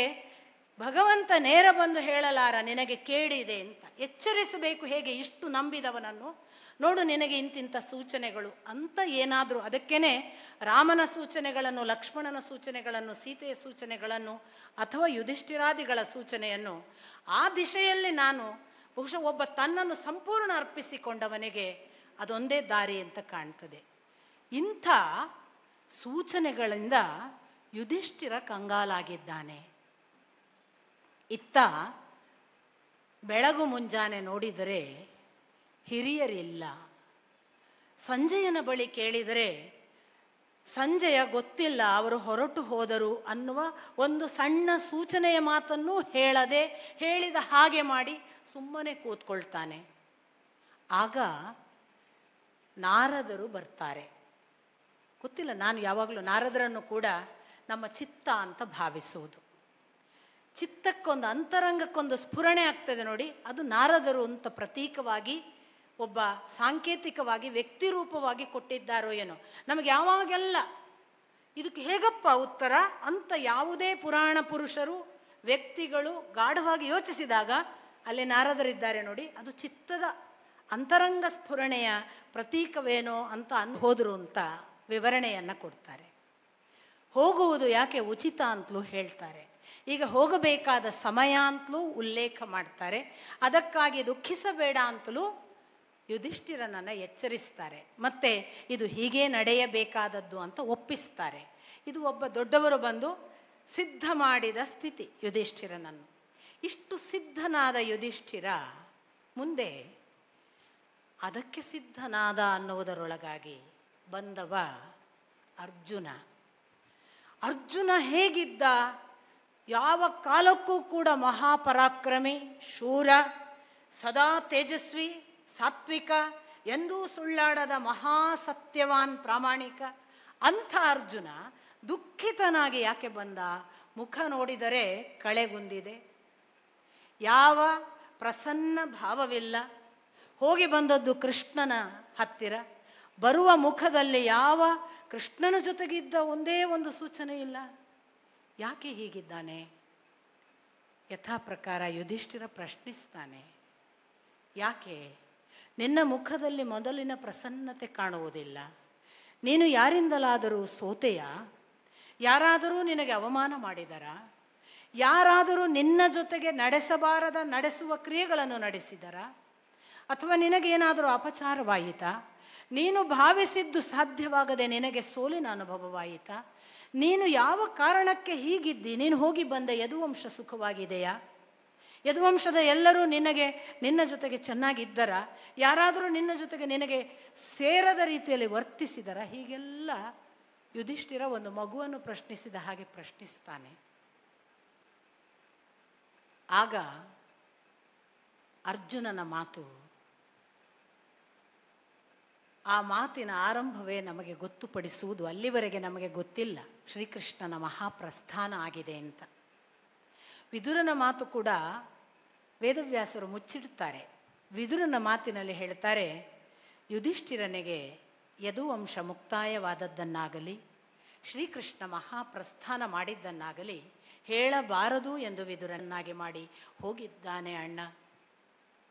ಯಾವ ಖಾಂಡವವನವನ್ನು ದಹನ ಮಾಡುವಾಗ ಸಕಲವೂ ನನ್ನಿಂದ ನಡೆಯುವುದಕ್ಕೆ ಸಾಧ್ಯವಾಗಿ ನನ್ನ ಬೆನ್ನಿಗೆ ನಿತ್ತು ಎಲ್ಲ ಶಕ್ತಿಗಳನ್ನು ನನ್ನ ಮೂಲಕ ಹರಿಸಿದ ಆ ಶ್ರೀಕೃಷ್ಣ ಇನ್ನೆಲ್ಲ ಅಣ್ಣ.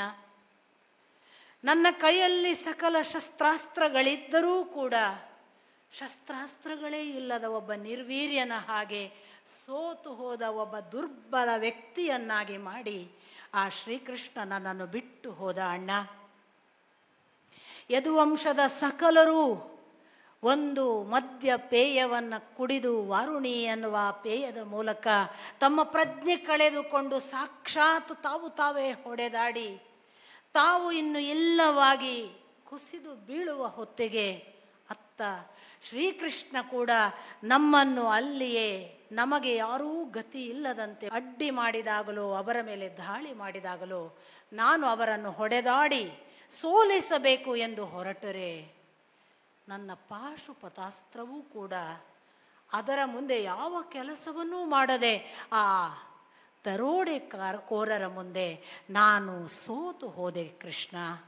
ಯುಧಿಷ್ಠಿರ, ನನ್ನ ಎಲ್ಲ ಗೆಲುವುಗಳೆಲ್ಲವೂ ಸೊನ್ನೆ, ಸುಳ್ಳು ಅನ್ನುವ ಹಾಗೆ, ನಾನು ಏನೂ ಅಲ್ಲ ಎನ್ನುವ ರೀತಿಯಲ್ಲಿ ನನ್ನನ್ನು ಒಂದು ದುರ್ಬಲ ಪಶುವಿನ ಹಾಗೆ ಆ ಶ್ರೀಕೃಷ್ಣ ಬಿಟ್ಟು ಹೋಗಿದ್ದಾನೆ ಅಣ್ಣ.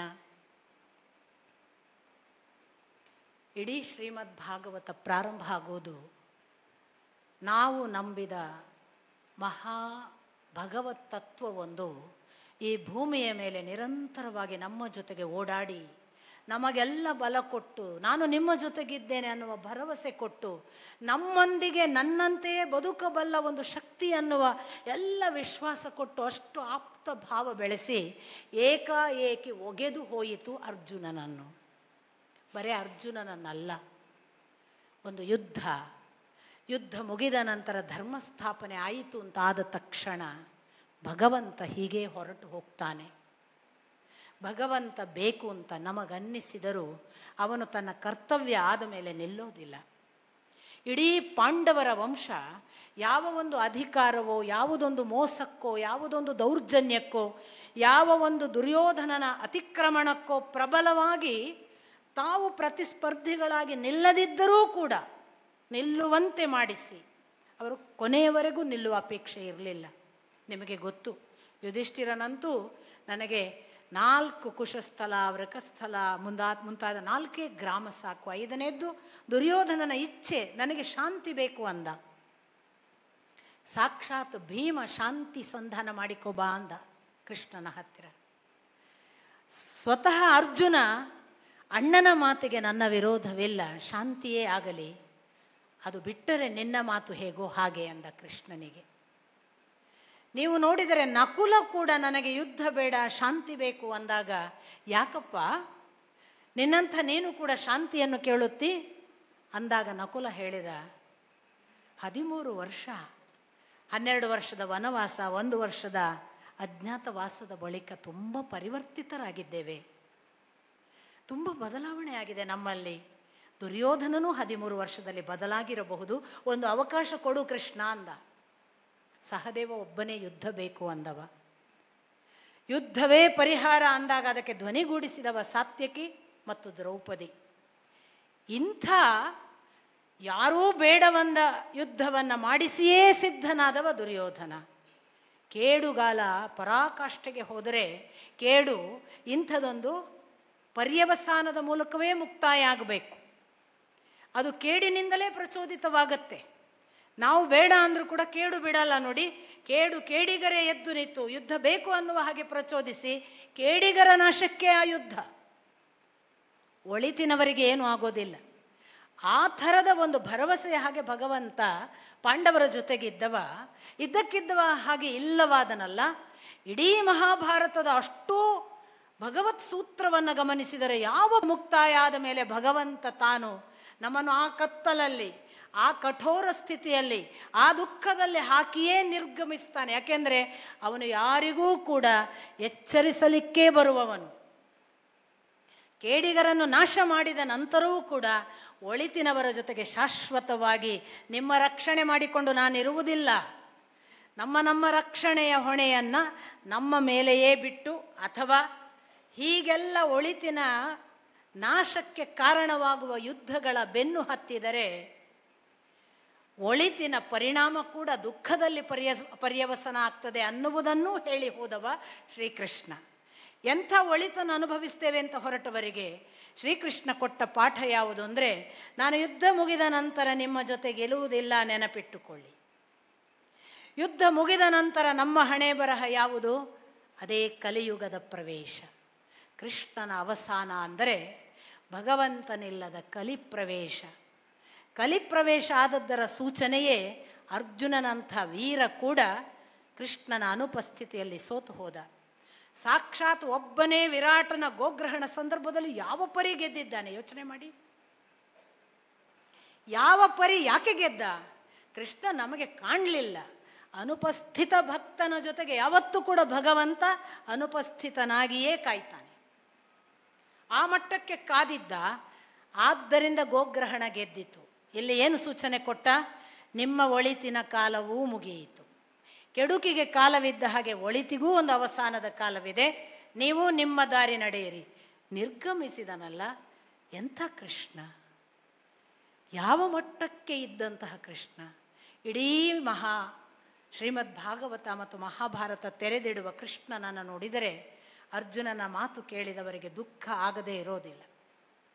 ಕಣ್ಣು ನೀರು ಹನಿದು ಯುಧಿಷ್ಠಿರ ಯಾವ ಮಟ್ಟಕ್ಕೆ ಒದ್ದಾಡ್ತಾನೆ ಅಂದರೆ, ತೀರ್ಮಾನ ಮಾಡ್ತಾನೆ ಅವನು, ಸಾಕು ಸಾಕು ಈ ಪಟ್ಟ, ಸಾಕು ಈ ರಾಜ್ಯ, ಸಾಕು ಈ ಎಲ್ಲ ವೈಭವ, ಸಾಕು ಭೋಗ ಸಾಮ್ರಾಜ್ಯ, ಸಾಕು ನನಗೆ ಇದೆಲ್ಲವೂ. ಕೃಷ್ಣನಿಲ್ಲದ ಈ ಲೋಕದಲ್ಲಿ ನಾನಿನ್ನು ಇರುವುದಿಲ್ಲ. ತೀರ್ಮಾನ. ಪಂಚಪಾಂಡವರೆಲ್ಲರೂ ತೀರ್ಮಾನ ಮಾಡಿಬಿಡ್ತಾರೆ. ಸಿಂಹಾಸನದಿಂದ ತಾವು ಎಳೆದು ತಮ್ಮ ಏಕಮಾತ್ರ ಕುಡಿ ಪರೀಕ್ಷಿತನನ್ನು ಕೂಡಿಸ್ತಾರೆ. 36 ವರ್ಷ ಆಲ್ಮೋಸ್ಟ್ ರಾಜ್ಯಾಡಳಿತ. ಹೀಗೆ ಮಾಡಿದ ಆ ಇಡೀ ವಂಶ ಪಂಚಪಾಂಡವರು ತಾವು ಇನ್ನು ಇಲ್ಲ, ಕೃಷ್ಣನಿಲ್ಲದೆ ಅಂತ ತೀರ್ಮಾನ ಮಾಡಿದಾಗ ಬಂದದ್ದು ಯಾರು ಅಂದರೆ ಕಲಿ ಅಂತ ಸ್ಪಷ್ಟವಾಗ್ತದೆ. ಕಲಿ ಪ್ರವೇಶ ಆದದ್ದಕ್ಕೆ ಮತ್ತು ಪರೀಕ್ಷಿತನ ಪಟ್ಟಾಭಿಷೇಕಕ್ಕೆ ಒಂದೇ ಸಮಯ ಹೊಂದಿ ಬಂತು. ಎಂಥ ಒಂದು ಕಷ್ಟದ ಸನ್ನಿವೇಶದಲ್ಲಿ ಪರೀಕ್ಷಿತ ಕೂತಿದ್ದಾನೆ ಯೋಚನೆ ಮಾಡಿ. ಅಂಥ ಪರೀಕ್ಷಿತ ಅಂತಿಂಥ ರಾಜನಲ್ಲ.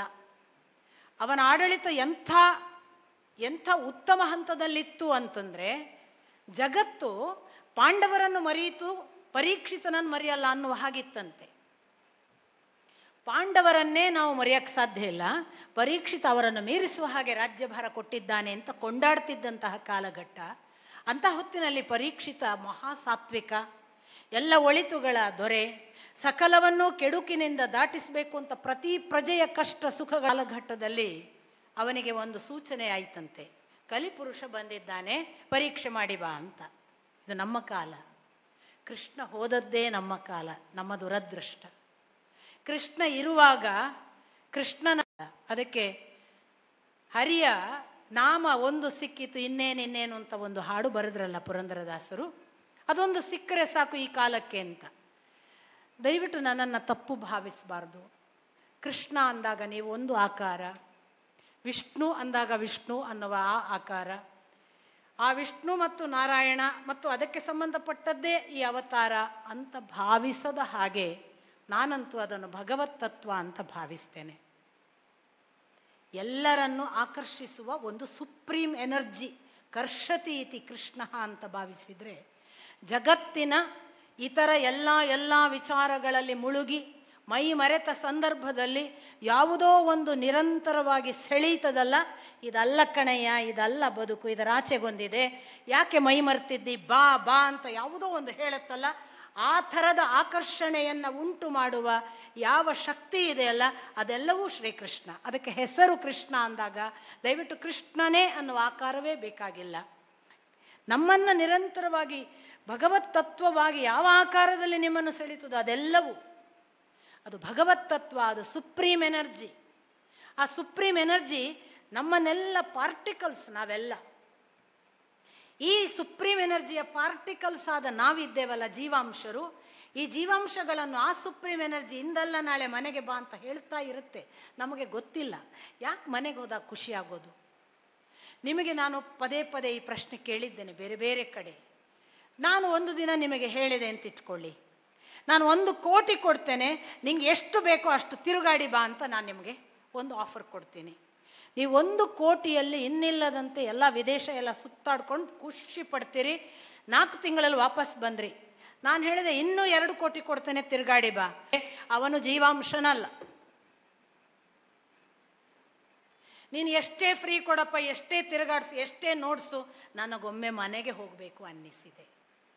ಈ ಮನೆಗೆ ಹೋಗಬೇಕು ಅನ್ನುವ ಭಾವ ಉಂಟಲ್ಲ, ಅದೇ ಕೃಷ್ಣ ಸೆಳೆಯುವ ಆಕರ್ಷಣೆ.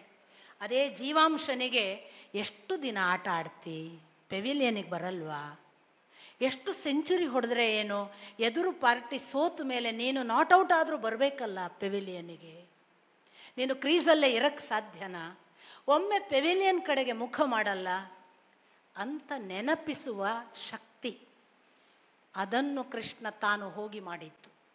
ಇದ್ದಾಗ ಕೃಷ್ಣನ ಆ ಅರ್ಥ ಅರ್ಜುನನಿಗಾಗಲಿಲ್ಲ.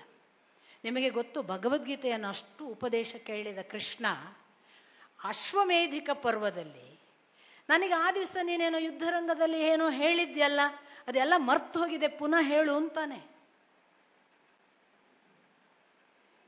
ಕೃಷ್ಣ ಎಷ್ಟು ದೊಡ್ಡವ ಅಂದರೆ, ನೀನು ಭಾಳ ಬೇಜವಾಬ್ದಾರಿ ಕಣೋ, ನನಗೇನೆ ಈಗ ಇನ್ನೊಮ್ಮೆ ಹೇಳಕ್ಕೆ ಸಾಧ್ಯ ಇಲ್ಲ, ಅದನ್ನು ಮರ್ತೆ ಅಂದುಬಿಡ್ತೀಯಲ್ಲ, ಇರಲಿ ಅಂತ ಅನುಗೀತೆ ಹೇಳಿದ. ಅರ್ಥ ಏನು ಹೇಳಿ? ಸಾಕ್ಷಾತ್ ಭಗವಂತ ಎದುರಿಗಿದ್ದರೂ ಕೂಡ ನಾವು ಅವನನ್ನು ತಿಳಿಯೋದಿಲ್ಲ, ಅವನ ಹತ್ರ ಹೋಗೋದಿಲ್ಲ ಅಂತ ಸೂಚನೆ. ಅದು ಒಂದು ಭಾಗ ಮಾತ್ರ ಅಲ್ಲ, ಸಾಕ್ಷಾತ್ ಅಕ್ರೂರನಿಗೆ ದರ್ಶನ ಕೊಟ್ಟ ಕೃಷ್ಣ ಅಲ್ಲಿ ದ್ವಾರಕೆಗೆ ಬರುವ ಹೊತ್ತಿಗೆ, ಮಥುರೆಗೆ ಬರುವ ಹೊತ್ತಿಗೆ, ನಂದಗೋಪದಿಂದ ಮನೆಯಿಂದ ಕರ್ಕೊಂಡು ಬರುವಾಗ ಗೋಕುಲದಿಂದ, ಆ ಅಕ್ರೂರನಿಗೆ ಒಂದು ವೇಳೆ ನೋಡಿ ಅದನ್ನು ಖಚಿತನೂ ಪಡಿಸಿದ ಕೃಷ್ಣ, ನಾನೇ ನಿನಗೆ ದರ್ಶನ ಕೊಟ್ಟದ್ದು ಅಂತ. ಒಂದು ವೇಳೆ ಕೃಷ್ಣ ದರ್ಶನ ಕೊಟ್ಟದ್ದು ಒಂದು ಚೂರು ಇಲ್ಲಿ ಕೆಲಸ ಮಾಡಿದರೆ, ಶಮಂತಕ ಮಣಿಯ ವಿಷಯದಲ್ಲಿ ಹಾಗೊಂದು ಕಳ್ಳತನ ಮಾಡೋಕ್ಕೆ ಸಾಧ್ಯನಾ ಅಕ್ರೂರನಿಗೆ? ಮಾಡಲೇ ಇಲ್ಲ. ಭಗವಂತ ಅಷ್ಟು ಲೈವ್ ಎಕ್ಸ್ಪೀರಿಯನ್ಸ್ ಕೊಟ್ಟಾಗಲೇ ಅಕ್ರೂರನಿಗೆ ಅರ್ಥ ಆಗಲಿಲ್ಲ. ಸಾಕ್ಷಾತ್ ವಿಶ್ವರೂಪ ದರ್ಶನ ಮಾಡಿಸಿ ತನ್ನನ್ನು ತೋರಿಸಿದ ಬಳಿಕವೂ ಅರ್ಜುನನಿಗೆ ವಿಶ್ವರೂಪದ ಮೊದಲಿನ ಆ ಉಪದೇಶ ಗೊತ್ತಿಲ್ಲ ಅಂತ ಹೇಳ್ತಾನೆ. ಅಥವಾ ನೀವು ಯಾವುದೇ ಭಗವಂತನ ದರ್ಶನ ಪಡೆದ ಯಾರನ್ನೇ ನೀವು ನೆನಪಿಸಿಕೊಳ್ಳಿ, ಎಲ್ಲಿಯೋ ಒಂದು ಮರೆವಿಗೆ ಅವನು ನಮ್ಮನ್ನು ಒಳಪಡಿಸ್ತಾನೆ. ಯಾವಾಗ ನೆನಪಾಗುವುದು? ಅವನು ಇಲ್ಲವಾದಾಗ. ಇದು ಬಹುಶಃ ಕೇವಲ ದೇವರ ಮತ್ತು ಭಕ್ತರ ಸಂದರ್ಭದಲ್ಲಿ ಮಾತ್ರ ಈ ಮಾತಲ್ಲ, ಗುರು ಶಿಷ್ಯರ ಸಂದರ್ಭದಲ್ಲೂ ಕೂಡ ಹಾಗೆ. ನಮಗೆ ಗುರು ಇರುವಾಗ ಗುರು ಏನು ಹೇಳಿದ್ದಾರೆ, ಏನು ನಮಗೆ ಕೊಟ್ಟಿದ್ದಾರೆ, ಏನು ಅವರ ಶಕ್ತಿ, ಅವರು ಏನನ್ನು ದಾಟಿಸಿದ್ದಾರೆ ಏನೂ ಗೊತ್ತಾಗಲ್ಲ. ಭಾರಿ ಚೇಷ್ಟೆಯಲ್ಲಿ ಇರ್ತೇವೋ ಏನೋ, ನಾನಂತೂ ಹಾಗೇ ಇದ್ದೆ. ಅರ್ಥನೇ ಆಗಲ್ಲ ಅನ್ನುವಷ್ಟು ನಾವು ಅವರೊಟ್ಟಿಗೆ ಬಹಳ ಸಲಿಗೆಯ ಕೃಷ್ಣ ಯಾದವ ಸಖ ಅಂತ ಕರ್ಕೊಂಡು ಆರಾಮಿದ್ದೆ. ವಿಹಾರ ಸಂದರ್ಭದಲ್ಲಿ ತಮಾಷೆ ಮಾಡ್ತಿದ್ದೆ, ಅಪಹಾಸ್ಯ ಮಾಡಿದ್ದೀನಿ ಕಣಪ್ಪ. ಕೆಲವೊಮ್ಮೆ ಪ್ರಮಾದವಶಾತ್, ಕೆಲವೊಮ್ಮೆ ಗೊತ್ತಿಲ್ಲದೆ, ಕೆಲವೊಮ್ಮೆ ಉದ್ದೇಶಪೂರ್ವಕವಾಗಿ, ಕೆಲವೊಮ್ಮೆ ನೀನು ಒಬ್ಬನೇ ಇದ್ದಾಗ, ಕೆಲವೊಮ್ಮೆ ಎಲ್ಲರ ಸಮ್ಮುಖದಲ್ಲಿ ಮಾಡಿದ್ದೀನಪ್ಪ ಅಂತ ಕೃಷ್ಣನ ಹೇಳ್ಕೊತಾನಲ್ಲ ಅರ್ಜುನ. ಹಾಗೆ ಇರ್ತೀವಿ ನಾವು, ಗೊತ್ತೇ ಆಗಲ್ಲ ಇವ್ರು ಗುರು, ಇವರೇನೋ ಮಾಡೋರಿದ್ದಾರೆ. ಹಾಂ, ಯಾವತ್ತು ಗೊತ್ತಾಗುತ್ತೆ ಅಂದರೆ ಅವರು ಇಲ್ಲವಾಗ್ತಾರಲ್ಲ ಆಗ ಒಳಗಿನದ್ದು ಎಚ್ಚರವಾಗುತ್ತೆ. ಯಾಕೆ ಅರ್ಜುನನಿಗೆ ಈಗ ಗೊತ್ತಾಯಿತು? ಸ್ವಯಂವರ ನನ್ನ ಕಾರಣವಾಗಿ ದ್ರೌಪದಿಯನ್ನು ಗೆದ್ದದ್ದಲ್ಲ, ನನ್ನ ಕಾರಣವಾಗಿ ಖಾಂಡವವನ ಸುಟ್ಟದ್ದಲ್ಲ, ನನ್ನ ಕಾರಣವಾಗಿ ನಾನು ಇಂದ್ರಕೀಲ ಪರ್ವತಕ್ಕೆ ಹೋದದ್ದಲ್ಲ, ನಾನೊಬ್ಬನೇ ವಿರಾಟನ ಗೋಗ್ರಹಣವನ್ನು ಪರಿಹರಿಸಿದ್ದಲ್ಲ, ನಾನೊಬ್ಬನೇ ಮಹಾಭಾರತ ಯುದ್ಧ ಮಾಡಿದವನಲ್ಲ. ಇದೆಲ್ಲ ಗೊತ್ತಾದದ್ದು ಕೃಷ್ಣ ಇಲ್ಲವಾದ ಮೇಲೆ. ಅಲ್ಲಿಯವರೆಗೂ ಕೂಡ ಅರ್ಜುನನಿಗೆ ಗೊತ್ತೇ ಇಲ್ಲ. ಇದು ಭಗವಂತ ನಾನಿಲ್ಲ ಅಂದಾಗ ಅವನಿರುವುದನ್ನು ನೆನಪಿಸುವ ಒಂದು, ಮತ್ತು ಆ ಮೂಲಕ ಜೀವಾಂಶಕ್ಕೆ ಬಾ ಈಚೆ ಕಡೆಗೊಂದು ಮನೆ ಇದೆ, ಮರೆತು ಬಿಟ್ಟಿದ್ದೀಯಲ್ಲ, ಎಷ್ಟು ದಿನ ಅದರಲ್ಲಿಯೇ ತಿರುಗಾಡ್ತೀಯ, ನಿನ್ನ ಮನೆ ನಿನ್ನ ಸುಖ ಇಷ್ಟೇ ಸಾಕ. ನೋಡಿ, ಬಹಳ ಜನರಿಗಿದೆ ಮನೆಯಲ್ಲಿ ಸಾಯಬೇಕು ಅಂತ. ಎಷ್ಟು ಜನ ಹಿರಿಯರು ನನ್ನನ್ನು ಆಸ್ಪತ್ರೆಯಿಂದ ತಗೊಂಡು ಹೋಗು, ಮನೆಯಲ್ಲಿ ಸಾಯಬೇಕು. ಈ ಮನೆ ಅನ್ನುವುದನ್ನು ನಾವು ಪಾರಿಭಾಷಿಕ ಪದವಾಗಿ ನಾವು ಹುಟ್ಟಿದ, ನಾವು ಬೆಳೆದ, ನಾವು ಕಟ್ಟಿದ ಮನೆ ಅಂತ ಭಾವಿಸ್ತೇವೆ. ಎಲ್ಲರಿಗೂ ಇರುವುದು ನನ್ನ ಮನೆಯಲ್ಲಿ ನಾನು ಸಾಯಬೇಕು. ಈ ನನ್ನ ಮನೆ ಯಾವುದು ಅಂತ ಗೊತ್ತಿಲ್ಲದಕ್ಕೆ ನಾವು ತಗೊಂಡೋಗಿ ನಾವು ಕಟ್ಟಿದ ಮನೆಗೆ ಹಾಕ್ತೇವೆ.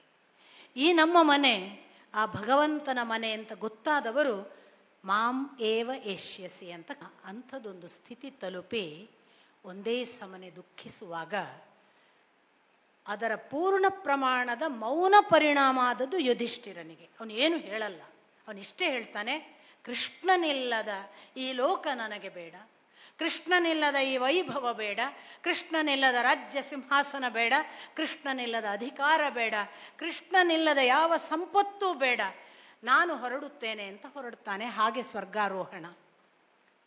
ಪರೀಕ್ಷಿತ, ನಾನು ನಿಮಗೆ ಹೇಳಿದೆ, ಇಂಥ ಸಂಕಷ್ಟ ಸಂದರ್ಭದಲ್ಲೂ ಕೂಡ ಕೃಷ್ಣ ಅನುಪಸ್ಥಿತಿಯಲ್ಲಿ ಕೃಷ್ಣನ ಭಾವವನ್ನು ಗರ್ಭದಲ್ಲಿ ಅನುಭವಿಸಿದ್ದರಿಂದ ನಿರಂತರ ಕೃಷ್ಣನನ್ನು ಹುಡುಕ್ತಾ, ಇನ್ನಲ್ಲ ನಾಳೆ ನನಗೆ ಕೃಷ್ಣ ಕಂಡಾನು ಅನ್ನುವ ಆ ಅಪೇಕ್ಷೆಯಿಂದ ಅಲ್ಲಿ ಇಲ್ಲಿ ನೋಡಿ ನೋಡಿ ಕೃಷ್ಣ ಭಾವವನ್ನೇ ನೆನೆದವನಿಗೆ ಸೂಚನೆಯಾಯಿತಂತೆ ಕಲಿಪುರುಷನ ಪ್ರವೇಶ ಕಾಲಿನಲ್ಲಿ ನಿತ್ತು ಇದೆ.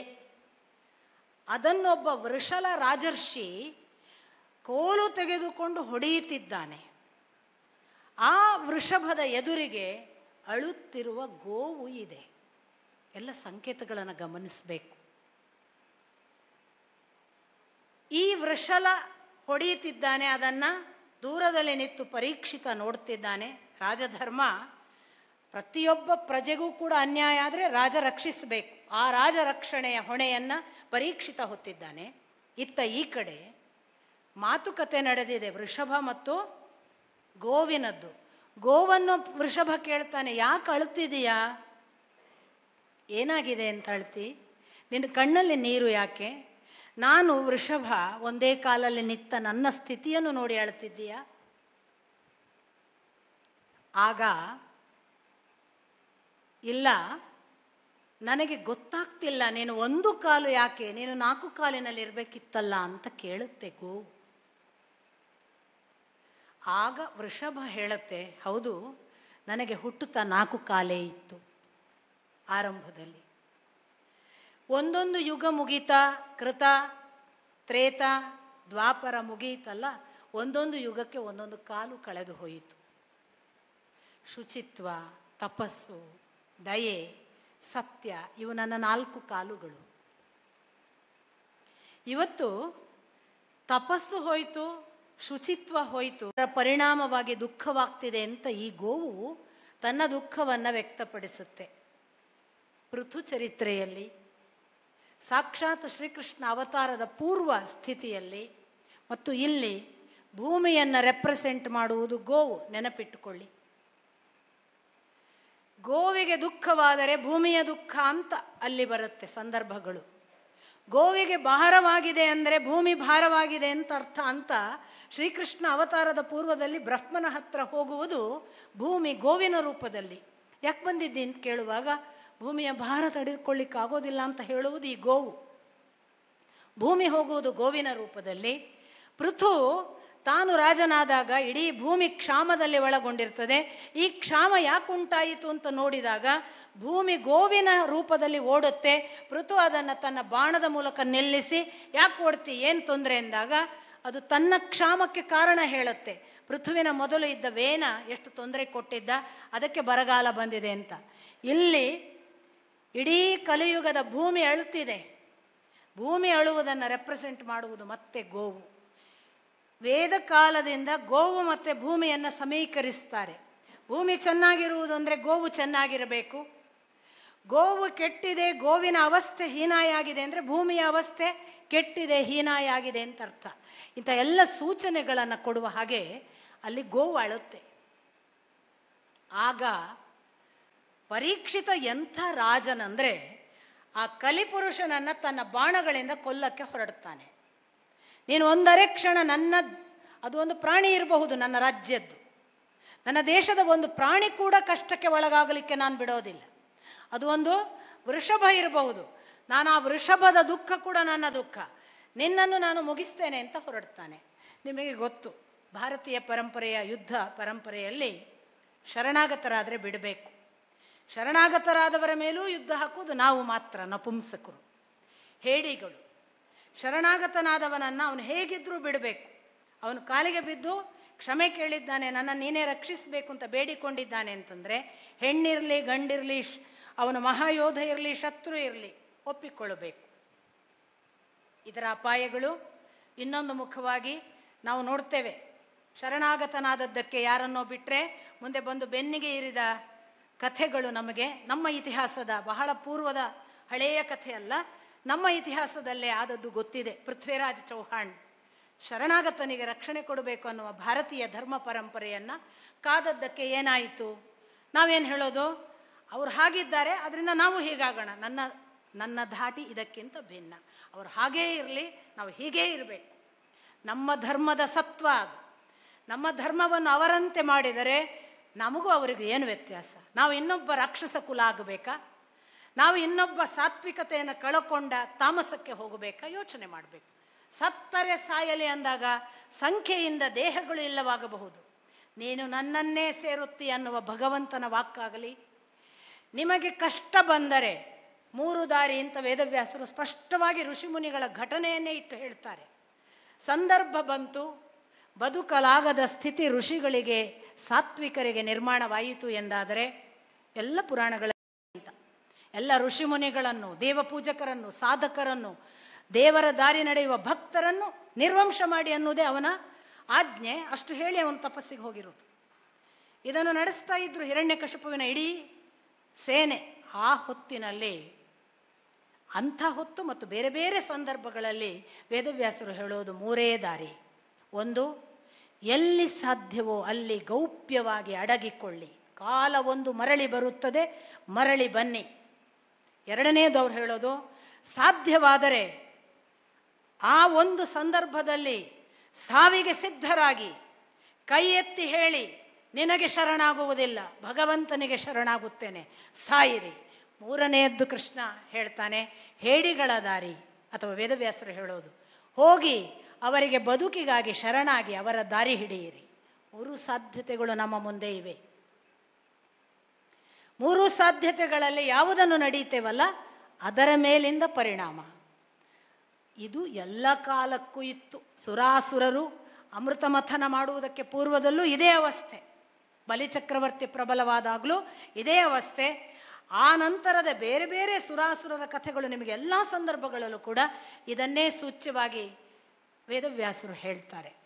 ನನ್ನ ಒಟ್ಟು ಮಾತಿನ ಅರ್ಥ, ಒಬ್ಬ ಬಲಿಷ್ಠ ದೊರೆಯನ್ನು ನಂಬಬೇಕು. ನಾವೆಲ್ಲ ಯೋಧರಾಗುವುದಲ್ಲ. ಒಬ್ಬ ಬಲಿಷ್ಠ ದೊರೆಯ ಆಯ್ಕೆಯಲ್ಲಿ ನಾವು ಬಹಳ ಎಚ್ಚರ ಇರಬೇಕು. ನಮ್ಮನ್ನು ರಕ್ಷಿಸುವ ದೊರೆ ಯಾರು, ಅವನನ್ನೇ ಬೆಂಬಲಿಸಬೇಕು, ಅವನ ಜೊತೆಗೆ ಇರಬೇಕು, ಅವನಿಗೆ ಪ್ರಾಣ ಕೊಡಬೇಕು. ಅವನಿಗೆ ಕೂತು ಇಲ್ಲಿ ಅಡ್ವೈಸ್ ಮಾಡೋದಾಗಲಿ, ನೀನು ಈಗ ಮಾಡು ಅಂತ ಹೇಳುವ ಹಕ್ಕುಗಳಾಗಲಿ ನಮಗಿಲ್ಲ. ನೋಡಬೇಕು ಅವನು ಎಷ್ಟು ನಾಜೂಕಿನ ಸ್ಥಿತಿಯಲ್ಲಿದ್ದಾನೆ, ಅವನಿಗೆ ಏನು ಸಾಧ್ಯವೋ, ಅವನು ಕೂಡ ಒಬ್ಬ ಮನುಷ್ಯ, ಅವನಿಗೆ ಎಲ್ಲ ರೀತಿಯಿಂದ ಒಳಿತಾಗಲಿ ಅಂತ ಪ್ರಾರ್ಥಿಸಬೇಕು. ಅದು ನಮ್ಮ ಕೆಲಸ. ಅಂಥದ್ದನ್ನೆಲ್ಲ ಸೂಚಿಸ್ತದೆ ಪರೀಕ್ಷಿತನ ಹೆಜ್ಜೆ. ಅವನು ಯಾವ ಥರದ ದೊರೆ ನೋಡಿ, ಒಂದು ಎತ್ತಿಗೆ ಉಪದ್ರವ ಕೊಡ್ಲಿಕ್ಕೆ ಬಿಡಲಿಲ್ಲ. ಬಂದವ ರಾಜರ್ಷಿಯ ವೇಷದಲ್ಲಿದ್ದ ವೃಷಲ ಅಂತ, ಅವನನ್ನು ಕೊಲ್ಲುವುದಕ್ಕೆ ಸಿದ್ಧನಾದರೆ ಶರಣಾಗತನಾದ. ನಮ್ಮ ದುರದೃಷ್ಟಕ್ಕೆ ಪರೀಕ್ಷಿತನ ಕೈಯಲ್ಲಿ ಕಲಿ ಸತ್ತು ಹೋಗಿದ್ದಾಗ ಮದುವೆಯಾದ ಧಾರ್ಮಿಕ ಸ್ತ್ರೀ ಅಲ್ಲ, ಅಧಾರ್ಮಿಕ ಸ್ತ್ರೀಯ ಜೊತೆಗೆ ಸಂಘ. ಮತ್ತು ನಾಲ್ಕನೆಯದ್ದು, ಅಹಿಂಸೆ ಮಾಡಿ ಬದುಕಬೇಕು ನಾವು. ಆ್ಯಕ್ಚುಲಿ ಹಿಂಸೆ ಮಾಡಬಾರ್ದು. ಅದಕ್ಕೆ ಅವನು ಹೇಳ್ತಾನೆ, ನೀನು ಹಿಂಸೆಯಲ್ಲಿ ಇರು. 4 ಜಾಗ ಕೊಟ್ಟ. ಒಂದು ಜೂಜಾಟದಲ್ಲಿ ಕಲಿ ಇದ್ದಾನೆ, ನೆನ್ಪು ಮಾಡ್ಕೊಳ್ಬೇಕು. ಯಾರೆಲ್ಲ ಸಂಜೆ 6 ಆದ ಕೂಡಲೇ ಕುಡಿಲಿಕ್ಕೆ ಹೋಗ್ತಾರೆ, ನೆನ್ಪಿಟ್ಕೋಬೇಕು ಕಲಿಯನ್ನು ಮನೆಗೆ ಕರ್ಕೊಂಬರ್ತಿದ್ದೇವೆ ಅಂತ. ಯಾರೆಲ್ಲ ಪರಸ್ತ್ರೀಯ ಹತ್ರ ಸಂಜೆ ಆದಮೇಲೆ ರಾತ್ರಿ ಆದಮೇಲೆ ಹೋಗ್ತಾರೆ, ಅವರು ನೆನ್ಪಿಟ್ಕೋಬೇಕು, ನಾನು ಪರಸ್ತ್ರೀಯ ಹತ್ರ ಹೋಗೋದಲ್ಲ, ಕಲಿಪುರುಷನನ್ನು ಮನೆಗೆ ಕರ್ಕೊಂಬರೋದು ಅಂತ. ಯಾರೆಲ್ಲ ಹಿಂಸೆಯನ್ನು ಪ್ರಚೋದಿಸ್ತಾರೆ ಅವರು ನೆನ್ಪಿಟ್ಕೊಳ್ಬೇಕು, ನಮ್ಮ ಮನೆಗೆ ಕಲೆಯನ್ನು ತರ್ತಿದ್ದೇವೆ ಅಂತ. ಅವ ಪ್ರಚಂಡ ಆಸಾಮಿ ಕಲಿ. ಅವನು ಹೇಳಿದನಂತೆ, 4 ಜಾಗ ಸಾಲುವುದಿಲ್ಲ, ಇನ್ನೊಂದು ಕೊಡು ಅಂತ ಪರೀಕ್ಷಿತನ ಹತ್ರ. ಆಗ ಕೊಟ್ಟ ಜಾಗ, ಹಾಗಾದರೆ ಇನ್ನೊಂದು ಜಾಗ ಕೊಡ್ತೇನೆ, ಚಿನ್ನದಲ್ಲಿ ಇರು ಅಂತ. ಯಾರೆಲ್ಲ ಮನೆಗೆ ತಂದು ಚಿನ್ನ ಸಂಗ್ರಹಿಸ್ತಾರೆ, ಯಾರೆಲ್ಲ ಚಿನ್ನವನ್ನು ಬಹಳ ಅಕ್ಷಯ ತೃತೀಯ ದಿವಸ ಖರೀದಿ ಮಾಡಿದರೆ ಜಾಸ್ತಿ ಆಗ್ತದೆ ಅಂತ ಎಣಿಸ್ತಾರೆ, ಅವರೆಲ್ಲ ಕಲಿಯನ್ನು ಹೆಚ್ಚಿಸ್ತಾರೆ, ಕಲಿಯ ಸಂಗ್ರಹ ಮಾಡ್ತಾರೆ. ಇದರ ಅರ್ಥ ನಾನು ಪಾಪ ಆಚಾರ್ಯರನ್ನು, ಅವರ ವೃತ್ತಿಯನ್ನು ದೋಷಪೂರಿತ ಅಂತ ಹೇಳ್ತಿದ್ದೇನೆ ಅಂತಲ್ಲ. ಚಿನ್ನಕ್ಕೆ ಅದರದೇ ಆಯಾಮ, ಅದನ್ನು ಶಾಸ್ತ್ರೀಯವಾಗಿ ಅದರ ಹಿನ್ನೆಲೆಗಳನ್ನು ಬಲ್ಲವರು. ನಿಮಗೆ ಗೊತ್ತು, ಕಿವಿ ತೂತು ಮಾಡೋದ್ರಿಂದ ಏನಾಗುತ್ತೆ, ಮೂಗು ತೂತು, ಇದೆಲ್ಲ ಒಂದು ಹೇಳುವ ಒಂದು ಅಕ್ಯುಪಂಕ್ಚರ್ನ ಮಾದರಿಯ ವಿವರಣೆಗಳೆಲ್ಲ ಇವೆ. ಅದು ಒಂದು ಬೇರೆ. ಆದರೆ ಆಮಿಷಕ್ಕೊಳಗಾಗಿ ಸಂಗ್ರಹ ಮಾಡ್ತಾರಲ್ಲ, 1 ಸೈಟ್ ಇದ್ದರೆ ಸಾಲುವುದಿಲ್ಲ, 2 ಸೈಟ್ ಬೇಕು, 2 ಸೈಟ್ ಇದ್ದರೆ ಸಾಲುವುದಿಲ್ಲ, 3 ಸೈಟ್ ಬೇಕು, ಅದು ಆಮಿಷ. ನಮ್ಮ ಅವಶ್ಯಕತೆಗೆ ಎಷ್ಟು ಬೇಕು ಅಷ್ಟೇ ಇದ್ದರೆ ಅದು ಆಮಿಷ ಅಲ್ಲ. ಅದನ್ನು ಜಾಸ್ತಿ ಮಾಡುವುದು, ಕಪಾಟಲ್ಲಿ ನೋಡಿ ಸಂತೋಷ ಪಡೋದು, ಇಷ್ಟು ಚಿನ್ನ ಇದೆ, ಅದು ಕಲಿ. ಅಗತ್ಯ ಎಷ್ಟು, ಆಲಂಕಾರಿಕವಾಗಿ ಆಭರಣದ ದೃಷ್ಟಿಯಿಂದ ನನ್ನ ಶ್ರೀಮಂತಿಕೆಯನ್ನು ಮೆರೆದಾಡಿಸುವುದಕ್ಕಲ್ಲದೆ, ಇದು ಭಗವಂತನಿಗೆ ಮಾಡುವ ಅಲಂಕಾರ ಅನ್ನುವ ಭಾವದಿಂದ ಮಾಡಿದರೆ ನಿಜಕ್ಕೂ ಆ ಭಾವ ಇದ್ದರೆ ಯಾವುದೂ ದೋಷ ಅಲ್ಲ ಅಲ್ವಾ. ನಾನು ಹಾರ ಹಾಕಿಕೊಳ್ಳುವಾಗ ಇದು ವನಮಾಲಿ ಅಂತ ಅವನಿಗೆ ಭಾವಿಸಿದರೆ, ಇದು ಕರ್ಣಕುಂಡಲ ಅಂತ ಅವನನ್ನು ನೆನೆದರೆ, ಇದು ಅವನಿಗೆ ಸಲ್ಲುವ ಕಂಕಣ ಅಂತ ಭಾವಿಸಿದರೆ ದೋಷಗಳಿಲ್ಲ. ಆದರೆ ನನ್ನ ಹತ್ರ ಎಷ್ಟಿದೆ ನೋಡಿ ಅಂತ ಹಾಕಿದರೆ ಅದು ಕಲಿಯ ಆವಾಹನೆ. ಆ ದೃಷ್ಟಿಯಲ್ಲಿ ಈ 5 ಸ್ಥಾನಗಳನ್ನು ಕೊಟ್ಟ ಮಹಾನುಭಾವ ಪರೀಕ್ಷಿತ. ಲೋಕಕ್ಕೆ ಕಲ್ಯಾಣ ಆಗಬೇಕು, ಕೆಡುಕಿನಲ್ಲಿ ಮಾತ್ರ ಕಲಿ ಇರಬೇಕು, ಎಲ್ಲ ಕಡೆ ಅವನು ಕಾರ್ಬಾರ್ ಮಾಡಬಾರ್ದು, ಕೆಡುಕು ಮಾಡುವವರಿಗೆ ಮಾತ್ರ ಅವನ ದೋಷ ಅಥವಾ ಅವನ ಪರಿಣಾಮ ಆಗಬೇಕು, ಒಳ್ಳೆಯ ನಡೆಯುವವರಿಗೆ ಸಾತ್ವಿಕರಿಗೆ ಎಂದೂ ತೊಂದರೆ ಆಗಬಾರ್ದು. ಇಂಥ ಎಲ್ಲ ಮನಸ್ಥಿತಿಯನ್ನು ಉಳ್ಳ ಪರೀಕ್ಷಿತ. ಹಾಗೆ ಅಂಥ ಸಂದರ್ಭದಲ್ಲಿ ಸಾಕ್ಷಾತ್ ಕಲಿ ಪುರುಷನನ್ನು ಗೆದ್ದವ. ಎಷ್ಟು ಸಾತ್ವಿಕ ಇರಬಹುದು. ಕೇಡಿನಲ್ಲಿ ಮಾತ್ರ ದೋಷ ಉಂಟಾಗಲಿ ಅಂತ ಜಾಗ ತೋರಿಸುವಾಗಲೇ ಗೊತ್ತಾಯಿತು ನೋಡಿ. ಜೂಜಾಟ, ಮದ್ಯ ಅಥವಾ ಹಿಂಸೆ ಅಥವಾ ಪರಸ್ತ್ರೀ ಮೋಹವನ್ನು ಜೊತೆಗೆ ಚಿನ್ನವನ್ನು ಹೇಳುವಾಗ ಅವನು ಕೇಡಿಗರಲ್ಲಿ ಮಾತ್ರ ಕಲಿ ಅಂತ ತೀರ್ಮಾನ ಮಾಡಿದ. ಒಳ್ಳೆಯದ್ರ ಜೊತೆಗೆ ಸದಾ ಒಳಿತನ್ನು ಅಪೇಕ್ಷೆ ಪಟ್ಟವ. ಅಂಥ ಸಾತ್ವಿಕ ಪರೀಕ್ಷಿತನಿಗೆ ಒಂದು ಸಂದರ್ಭ ಬಂತು. ವಿಹಾರಕ್ಕೆ ಹೊರಟಿದ್ದಾನೆ.